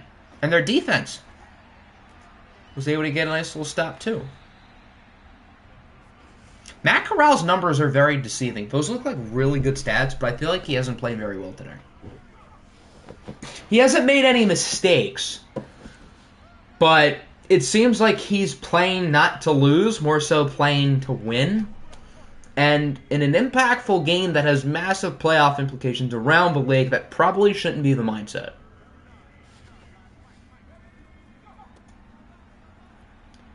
Third and 2, a nice run for Javonte. Did the Browns coach just teleport? I don't know if you guys saw that at the top of the screen. He like went whoop into the screen. Huh. I guess Nick has teleportation skills apparently. I didn't know that. But the more you know.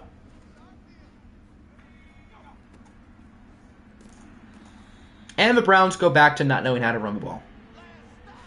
Apple is a love-hate. Yeah, I think the reason why Apple isn't like the most hated is because like in OFL 19, when he came around late, and then OFL 20, obviously EA loved him.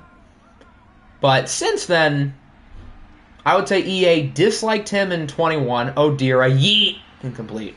I think EA disliked Apple in 21 and strongly dislikes Apple here in OFL 22. I think so far in 22, Apple's probably been the most screwed over coach just because of, him going all in at the deadline and losing since. Why would he make that throw? On 3rd and 12, you throw it 5 yards to your running back when there's a linebacker literally right next to him. That's a bad decision. And that goes to show that even though Matt Corral's numbers are pretty good today, he hasn't been very good.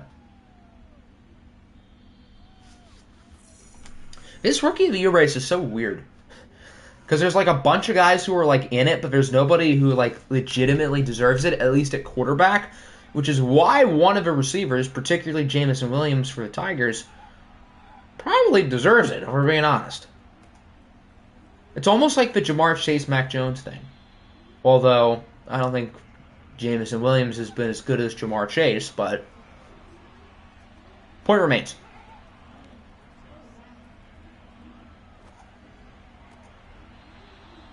The Giants should not be throwing passes to the sideline. They should be trying to chew clock.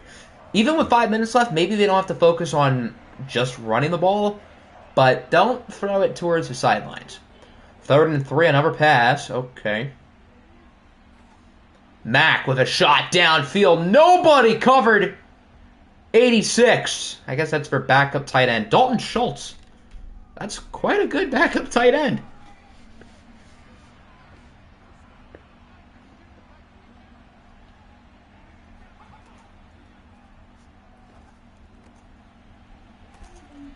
Another gain of about 10. Okay. Not a first down, though, but they're close. Even with a field goal, that would make it a 2-score game. So if the Giants do score, then they'll be in a good spot.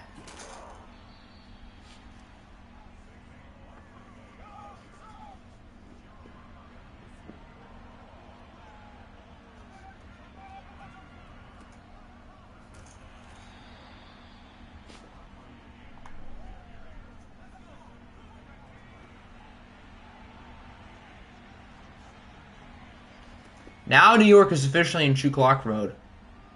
That was bad. That should have been intercepted. That was like literally right at the defensive back. That might have been JOK. That was literally right at him. 3rd and 9, they're going to throw it again. Why? He's close. He didn't get it.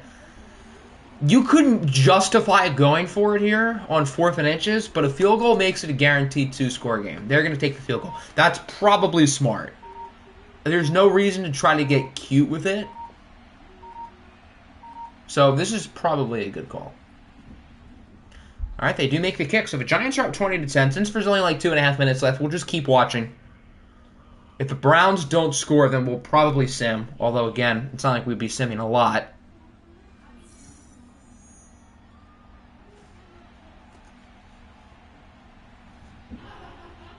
As they get it to the 26.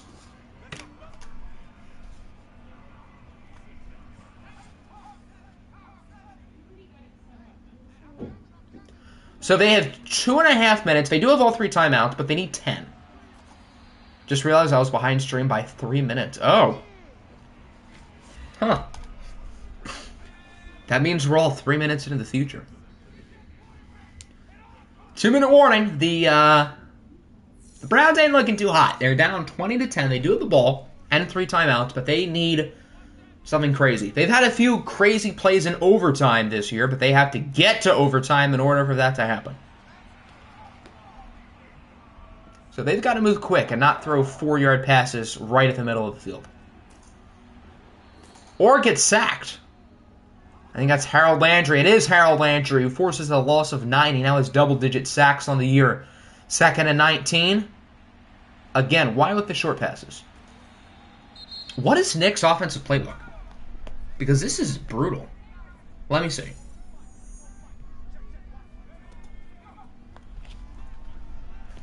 Third and 11. Corral will take a yeet downfield, and it is tipped and caught for a touchdown by Elijah Moore.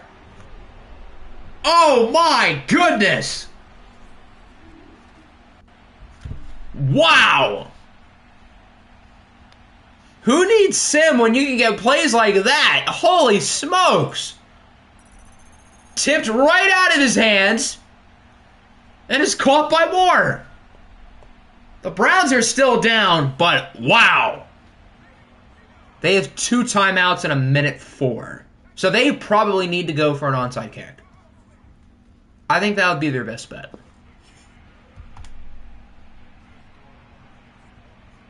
As an NFC team fighting for a playoff spot, we need you, Cleveland. That's it, I'm cutting 18. 18's gotten duked twice. As the onside kick, without much trouble, is recovered by the Giants. So a first down definitely ends it. If the Giants get stopped, then the Browns would have about 20 seconds and no timeouts. So unlikely, but I guess we've seen crazier. Saquon gets about 4. Browns call timeout number 2. Assuming the Giants hold on and we end up beating London, that would mean the Giants are up by 2 games with 3 weeks to go. So New York is in a very good spot to win this division as Saquon's going to walk it off. Yep, that's your ball game. So despite a late comeback by the Cleveland Browns, it is the New York Giants who end up winning. And the Giants, in their 2 watch games today, go 2-0. So New York really proved a lot to us today that their red-hot stretch was not just a nice little run in the sim, and that they're legit good. This team did, in fact, crap the bed. Even though it was only a 3-point game, I think the Browns played worse than the score suggested, particularly Matt Corral, who had good numbers. He actually had really good numbers, 21 for 25, 260, and 2 touchdowns. Out of context, that looks really good. But I don't think he played that well. Mac Jones was fine. Not bad, but not insane. Saquon was very good. Javonte Williams was not very good. DeAndre Swift had a nice game of the year. Elijah Moore had that awesome touchdown. Debo was pretty good. So the Giants are 9-5, and the Browns fall to 8-6. And now it is sim time.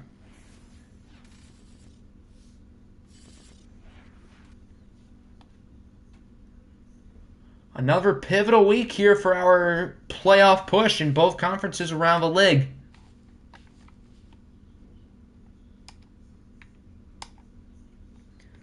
All right, here we go.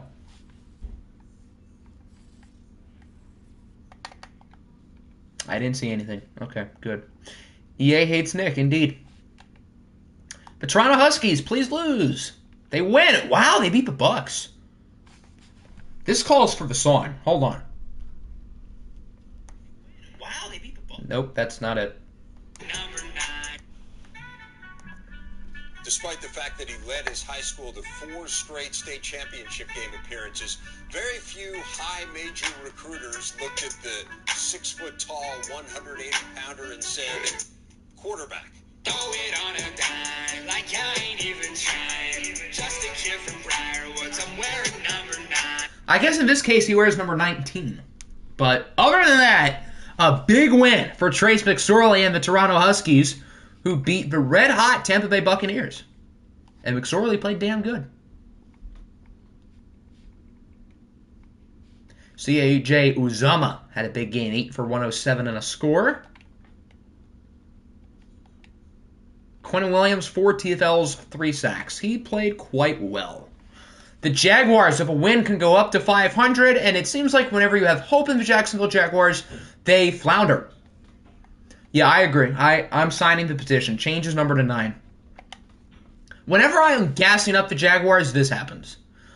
Joe Burrow throws 5 touchdowns, and the Pioneers are now 11-3. I'd have to think they're going to clinch soon, right? They've got to be close. Wow, he was unreal. Against the team he dominated with last year in OFL 21, the Jaguars. Joe Mixon and Derrick Henry both played quite well. So the Pioneers are the OFL Bowl favorite, right? Is it really a question? Orlando Brown allowed 5 sacks. Did Marcus Davenport do it again?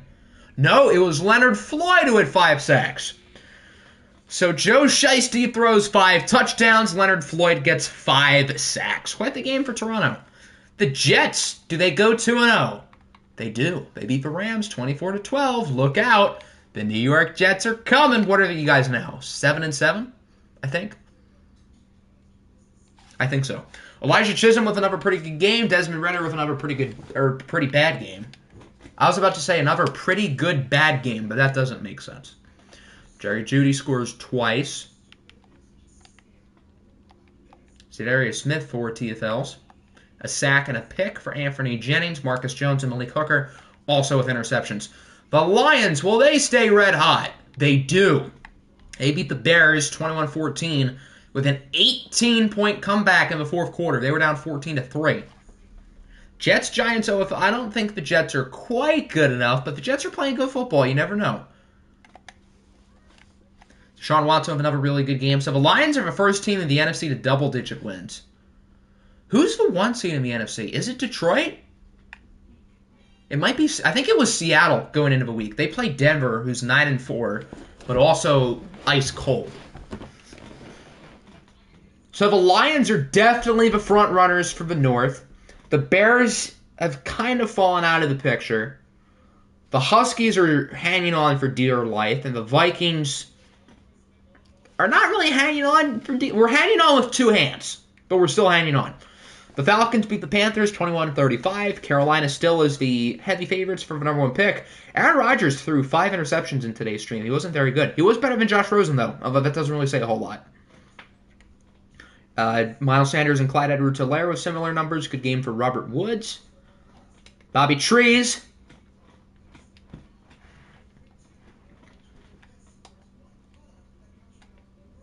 The Patriots, they play Brooklyn.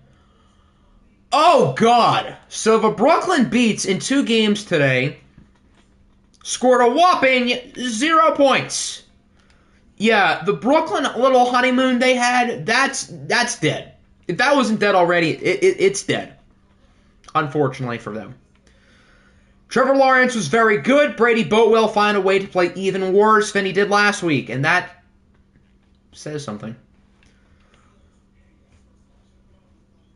So it looks like the Brooklyn Beats hype train has crashed off the tracks. And New England is now 8-6. Still a game ahead of the Jets, and we'll see how the Dolphins did. Rams lost. Ravens. The Ravens offense is finally playing well, but their defense is now playing poorly. Lamar Jackson outduels Justin Fields. Chuba Hubbard scores twice on 3 carries. Amari Cooper and Calvin Ridley, the Bama boys, play well. Devin Duvernay scored 5 touchdowns today. He had a good stream, even though his team wasn't so good.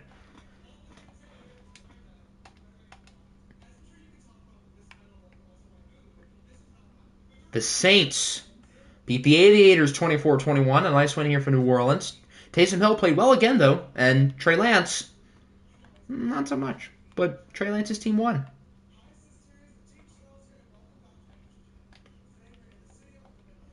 So the Saints are 9-5. The Aviators are 8-6. So, and the Shamrocks are 8-6. The AFC North is weird.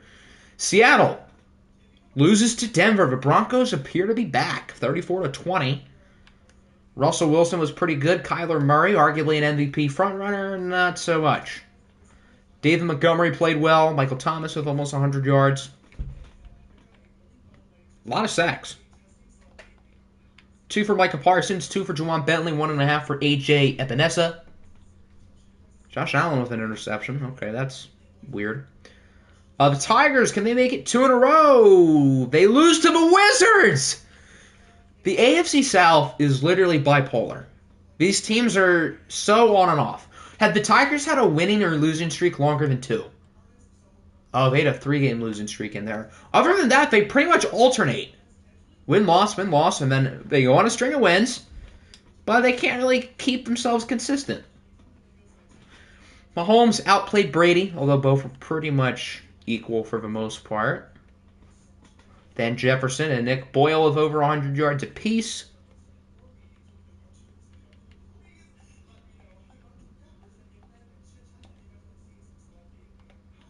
The Vikings, please don't let me down. I have a bad feeling. Yeah, I kind of saw it coming. 42-21, the Black Knights get the win. Jalen Hurts played pretty well. Malik Willis, 79% completion percentage. I guess he didn't play horribly. Aaron Jones, who has been pretty underwhelming this year, of course, finds a way to run well against our team. And obviously, on the other side, we cannot run the ball to save our lives. Yeah, this Vikings team is not making the playoffs.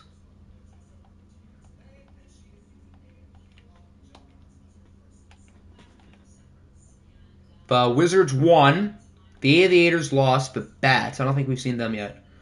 Wow, they scored 85 points today. They're on a 4-game win streak and scored 85 points today. That's 85 more points than the Brooklyn Beats have scored today. Dak Prescott with quite the stream, 366 yards and a trio of tutties as he tries to put himself in the MVP conversation. The Niners are now 4-10, and they are pretty much out of it. Odell Beckham with a big game, nice amount of yards for Tyler Higbee. So now the Bats are kind of in the NFC East discussion.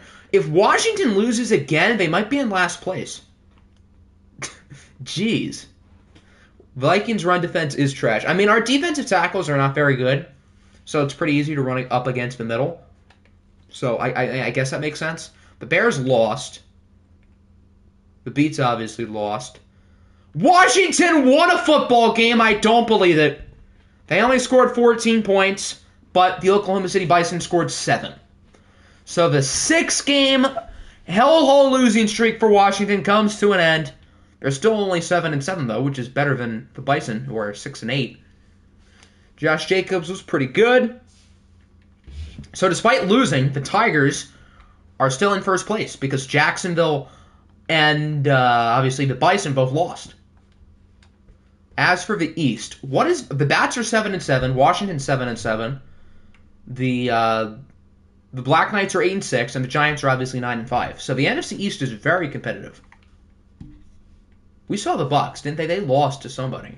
Yeah, the Huskies. The Cardinals beat the Chargers. The Cardinals are sneaky good. They have 9 wins. They are the quiet 9-5. Tua Tagovailoa, in place of the injured Carson Wentz, played very well. Baker Mayfield with that nice passer rating of 69 on the dot. Dalvin Cook and Najee Harris were both fine. Will Fuller scores twice. The Cardinals are quietly quite good. Maybe Tua should have been the starter the whole time because it seemed like they were good in spite of Wentz. So now that Wentz is out for the season and probably a little bit of next year and Tua's the guy, who knows? The Chargers obviously lost. The Chiefs beat the Dolphins 16-13. The Chiefs are starting to play well at the right time. Big win for them. The Dolphins fall to 7-7. Josh Allen was actually quite bad, but Marcus Mariota just happened to be worse. So the Chiefs are now, I think, 8-6? Trent Williams allowed 3 sacks. Feels like he doesn't allow 3 sacks all year. Barrett with 2, Watt with 1. 2 interceptions for Shaq Griffin. And I believe that is everybody. All right, we'll take a look at players of the week, standings and whatnot. And then we've got our hidden dev traits to go over. So players of the week, Dak Prescott again, Joe Burrow, Jayon Brown, and Leonard Floyd.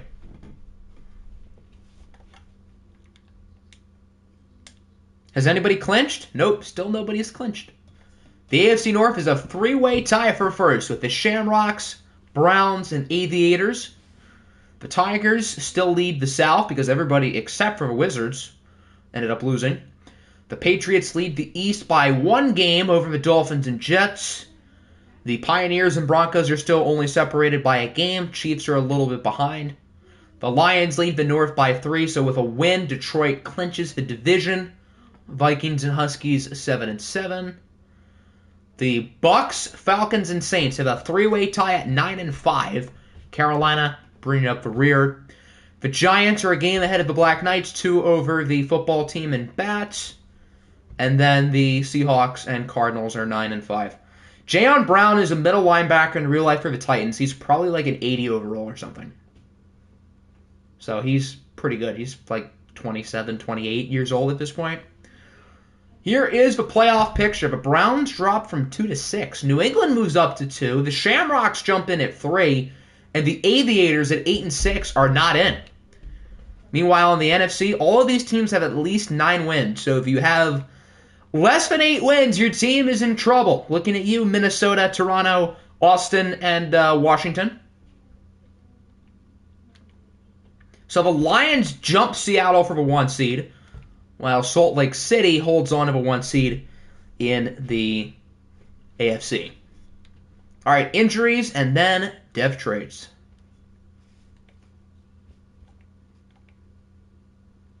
I think both of these are not new.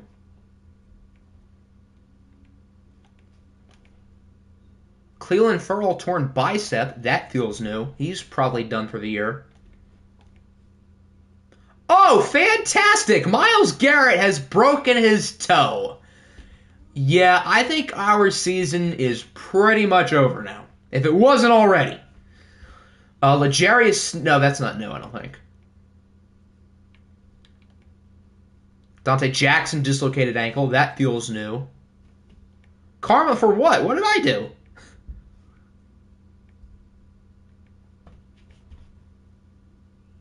I don't think Jordan Poyer is new. Deontay Harris might be new. I want to see Harris's numbers real quick because he's been really good. Oh, I thought he had more yards. Oh, well, he's still been really good. Traylon Walker feels new, too. Broke his thumb. So the Chiefs are starting to get everybody hurt at the wrong time.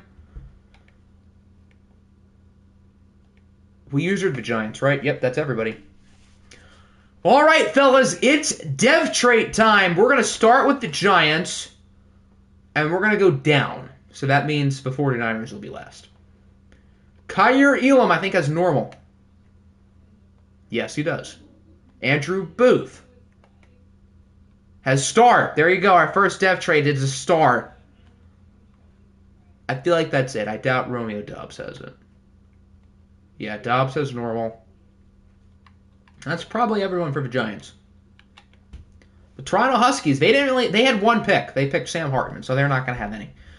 The Jaguars, Jordan Battle has star. Jordan Davis has played 19 snaps. Let's see what his dev trait is. I may or may not already know it, and there's a reason why. Yeah. I planted some Easter egg Superstar X Factors throughout the draft class, and Jordan Davis was one of them. I figured it'd be fun to have somebody who's 6'6", 350 in the zone. So Jordan Davis is our first Superstar X Factor. Anybody else on this team? I don't think so. Pepperjack needs to get hit in the game ASAP. Zach Harrison is hidden. He has 19 less snaps than Jordan Davis. A big old goose egg. I'm pretty sure David Bell is normal, so we won't check him. Zach Harrison is star. Okay. Cam Thomas has star as well. We'll double check Bell, actually, now that I think about it. But I'm pretty sure he's normal. Yes. Logan Hall has normal. Manuel Hahn has star. So the Jets have not gotten overly lucky so far. McCrary has normal, I believe. We'll get to Nakobe Dean when we get to your team, which I think will be probably towards the end. Marcus Jones has hidden. Will we keep the star streak going here for the Jets? Yes, we do. No luck for the Jets. I think that's probably it. Chisholm had normal. The Lions, Jahan Dotson. I didn't realize they had Jahan Dotson. I guess he doesn't really play.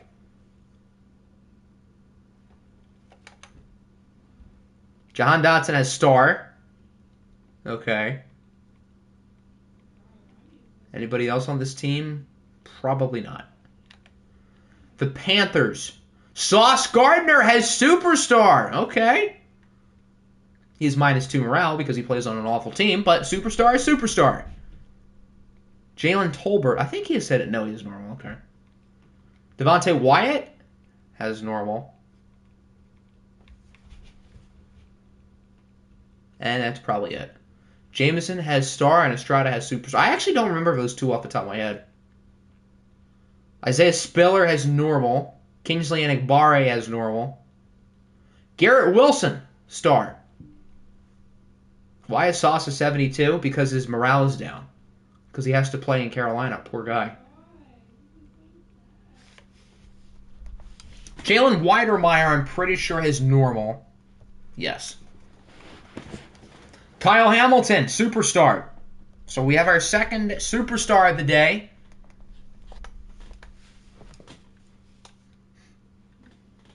Pettit Freer, I think, has hidden. He has starred.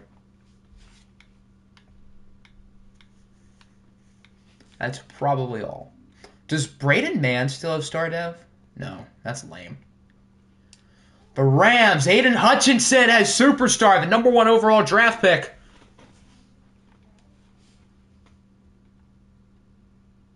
Desmond Ridder has normal, I'm pretty sure. IT Thomas has superstar X Factor and a loss of 4 in morale. So not only was IT Thomas the highest rated player in the draft class, but he's also got a pretty good development trait. And even though he's had a bad year, like really bad, he's got a nice dev trait to help him going forward. That's probably it for them. So the Rams get lucky. They have a superstar of Hutchinson and an X Factor of IT Thomas. So the Rams, even though they haven't really improved, they still have a big win with this draft. Kayvon Thibodeau is superstar development, the #2 overall draft pick. So both of the top edge rushers, Hutchinson and Thibodeau, have superstar. Charles Cross has star. Chris Olave has star. Zay Flowers probably is normal, yeah. Nick Bonito has played a whopping 0 snaps. Will Jaden Jackson become the next Heisman to be a bust? Jackson is pretty highly rated and he's only 20. Buddy only is normal, so. Real-life Heisman are frauds. Yeah, that Derrick Henry guy's a fraud. So, totally. Devin Lloyd. This team has, like, so many hidden. The Ravens had one of the best drafts by far. As Lloyd has star. I don't think that's their last one. What about, like, Jaquan Brisker? He has star. So the Ravens have not gotten overly lucky here. They do have one superstar with Kayvon Thibodeau. Other than that, it looks like all stars. The Saints, Martin Emerson has normal. Brandon Smith.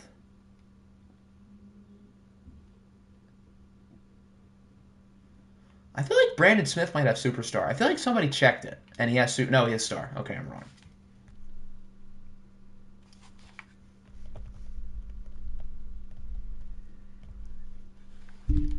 Treylon Burks, he probably is hidden. Oh, wow, he is normal. That's a surprise. Anybody else on this team? Probably not. Seattle, Drake Jackson.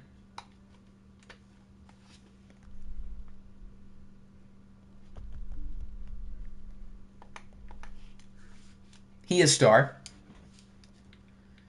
The big one, though, is Derek Stingley, who has played 102 snaps. Why? Get him on the field, Seattle. Superstar. Okay, so still only 2 X Factors, Jordan Davis and IT Thomas. We've gotten a number of superstars in there, though. And that's probably it. The Dublin Shamrocks. Isaiah Likely had hidden. He is star. Yeah, I know that because I wanted him, and we got pick sniped. Bernard Raymond has star as well. Did they have a first-round pick? Because I don't think it was Raymond or Likely. Who would their first-round pick have been? Huh, I don't know. Okay. Whatever. The Tigers, Jamison Williams only has star. Although if he keeps playing the way he has, he might go up in dev. Hector Estrada Jr., one of our users. This is a big one. Was Jax holding him out for 2 first-round picks for wise decision? Maybe, because he is superstar. So a superstar quarterback in the mix. That's probably everyone. Ikem Ekwonu, superstar. Good start here for our Vikings. Malik Willis only has star, unfortunately. And that probably is everybody. I don't think we had a second-round pick. Ebikite had normal. Johnson had normal. Yeah, that's everyone. The Wizards. Kyron Williams might have a dev. He doesn't. Jaden Jackson, I know, is normal. -4 morale. Good God. He was their first-round pick, so they might not have anybody else. The Columbus Aviators, George Karlaftis, only has normal. That's why Jax wanted 2 firsts, yeah.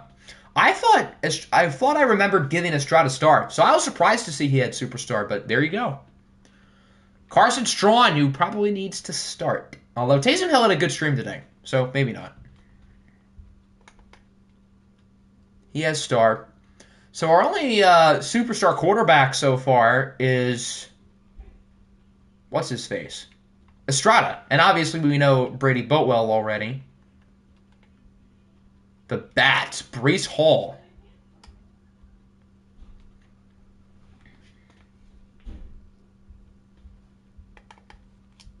Has star.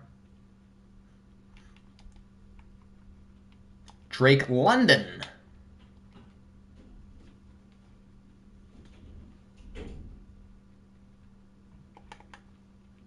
Has star as well.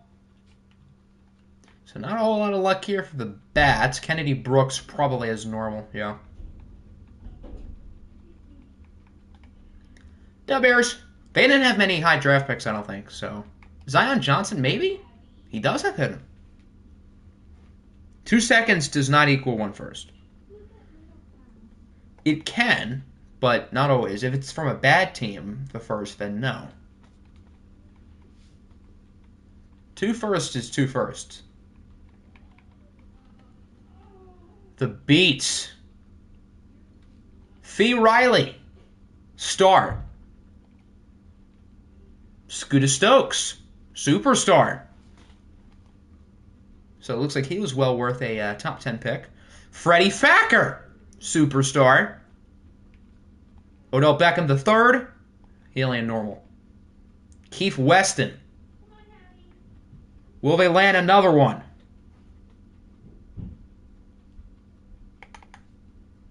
Star. I would say adding 2 superstars with Boatwell, who already has X Factor, that's, I would say, a good haul here for the Beats. Even though Boatwell, we know, is not the greatest. Is that everybody? Yep. The Bison. Perion Winfrey.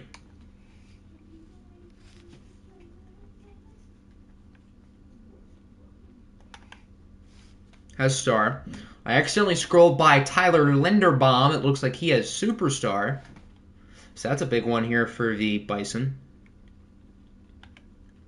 Black Knights, Nakobe Dean has star.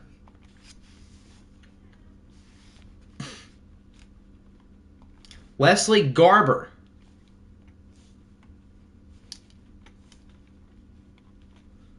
What does Big Wes have? He has star as well. Pro had 400 yards in college. Well, college stats don't always equal pro. Giddy Dunbar, I think, is normal. Oh, he does have hidden. What is good, Mr. Rob? So, your team went 0-2, but it's not all bad for the Rams. Giddy has Superstar. So, we're going through the devs. Aiden Hutchinson has Superstar, and IT Thomas has Superstar X Factor. So, you guys got pretty lucky. The Rams might be the only team with more than one Superstar player, and one of them happens to be an X Factor. I think we've only seen 3 X Factors today. Boatwell, IT Thomas, and Jordan Davis. And I'm pretty sure that's it. I might be wrong, but I think that's all. Zach Charbonnet has normal. Travis Jones. Travis Jones is hidden.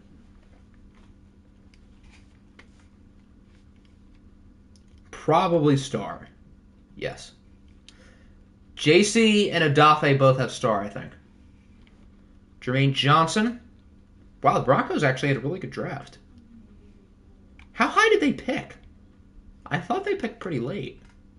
Jermaine Johnson has Superstar. Quay Walker, normal. Ritter had 2 pretty bad games. He didn't play very well in either. Kenny Pickett is normal. That's right. And I believe that is it. Of course, we kind of knew about this one already. David Ojabo, as the great Gus Johnson would say, has Superstar X Factor. Cube Blue Kelly, I believe, has hidden. He has star. Damani Richardson, I think, had hidden. Yes. The Browns got a lot of hiddens. Yet none of them was their quarterback, as Matt Corral has normal. Damani Richardson has star.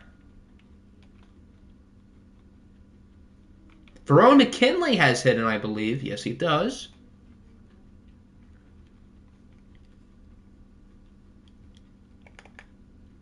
Superstar X Factor. So, remember when I said I added some Easter eggs throughout the draft class? Well, for those of you who know about my affinity for the Oregon Ducks, you know that I'm a big Verone McKinley guy.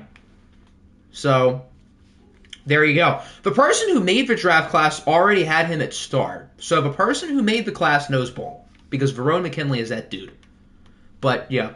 Again, I wanted to add some Easter eggs, and I figured since he's my boy, I would move him up. Khalil Shakir is normal. Corral, we know, is normal. So the Browns are the first and only team with 2 X Factors up to this point. The Bucks, Daxton Hill has star. Evan Neal has Superstar, although he hasn't really played like a Superstar this year. Christian Harris has normal. Zonathan Knight has hidden. Think you're going to move Garber to tight end? He hasn't given him the snaps. Who do you guys have at tight end currently? Zonathan has star. Kyler Gordon might have hidden. Yes, he does. The Bucks have a lot of hiddens, which is impressive because they're like 9-5. Garber to tight end. Okay, I can do that now. Or yeah, I'll show you his overall. He'll probably, most wide receivers go up though. Noah Fant. Oh. Then why would he get more snaps at tight end? You might as well just move him up on your receiver depth chart. The Cardinals. Trey McBride, I think, has hit it. He does. Trey McBride's a baller. He deserves hitting. He's good. He's got star. Daniel Falele with the ukulele. He would have been a fun player to give X Factor to. How big is he in the game? 6'9", 380. Yeah, I think that's accurate. He is star. I should have made him one of my Easter eggs. That's it for the Cardinals. The Chargers. Did they not have any? I think they might have had one. They had like a guard who had hidden. It was Voorhees at center. I think he is star.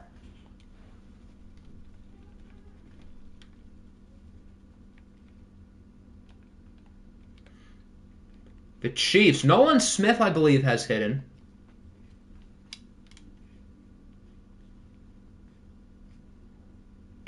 Nolan has star. With the real-life draft class, it feels more predictable. Some of these depth traits. Chad Muma. They got 2 hidden linebackers. Good for them. Muma has star. Lewis Sane has normal. Trayvon Walker. No, I did not want to put him on injured reserve.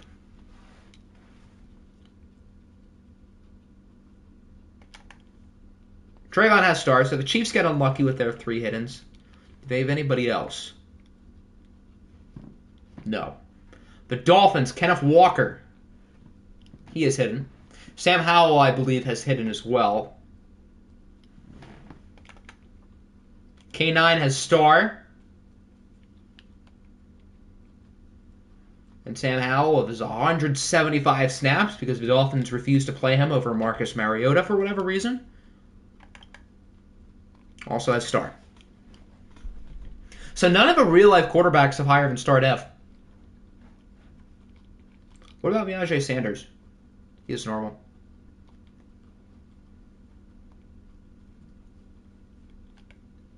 The Falcons, we have 3 more. John Mechie, I believe, has normal. Yes. Trent McDuffie has hidden.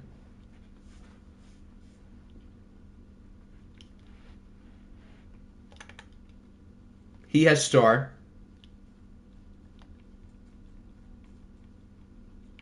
James Cook has hidden. 0 snaps, though. Superstar X Factor, another one of my Easter eggs was James Cook. And nobody drafted him. I guess he was a sim pick. Fedarian Mathis has normal. Kenyon Green has superstar, so not all is bad in Washington football team land.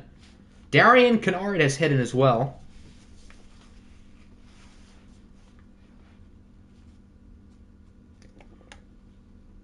He is star.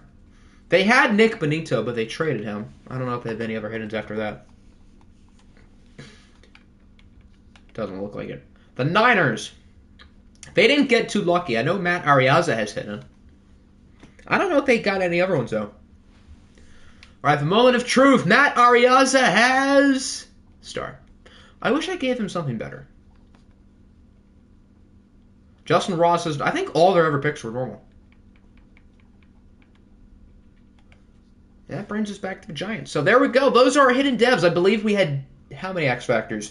Ajabo, McKinley, Boatwell, Jordan Davis, I.T. Thomas, James Cook, and I don't remember if I don't think there were any other ones. So 6. That's not that high of a number. All right, I'll show Cobra's wide receiver depth chart while we're at it.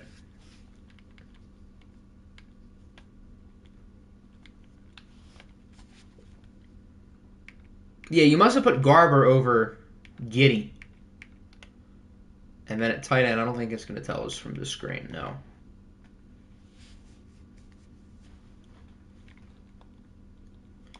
And then after that, this will conclude the stream pretty much.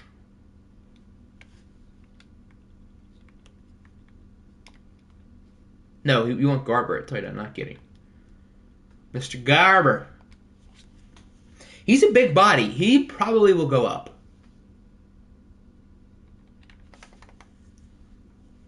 He is a 65, so he does not go up. Giddy to the slot. Okay, I can fix that. I bet Terrace Marshall's probably playing in the slot now. That's probably why he's playing so well. Although I could be wrong. I don't remember who he put in the slot originally.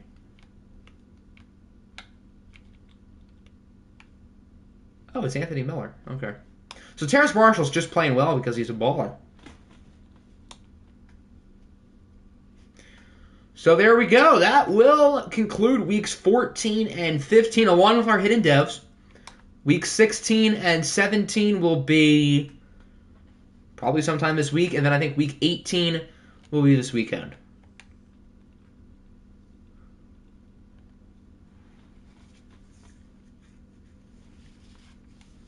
I don't know which day yet this week.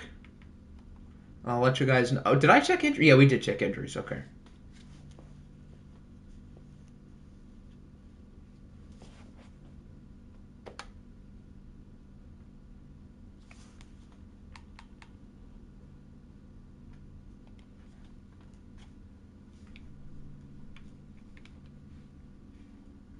The Saints are 9-5. You guys only had one game today, which you ended up winning. Benito is a rush edge rusher. Okay.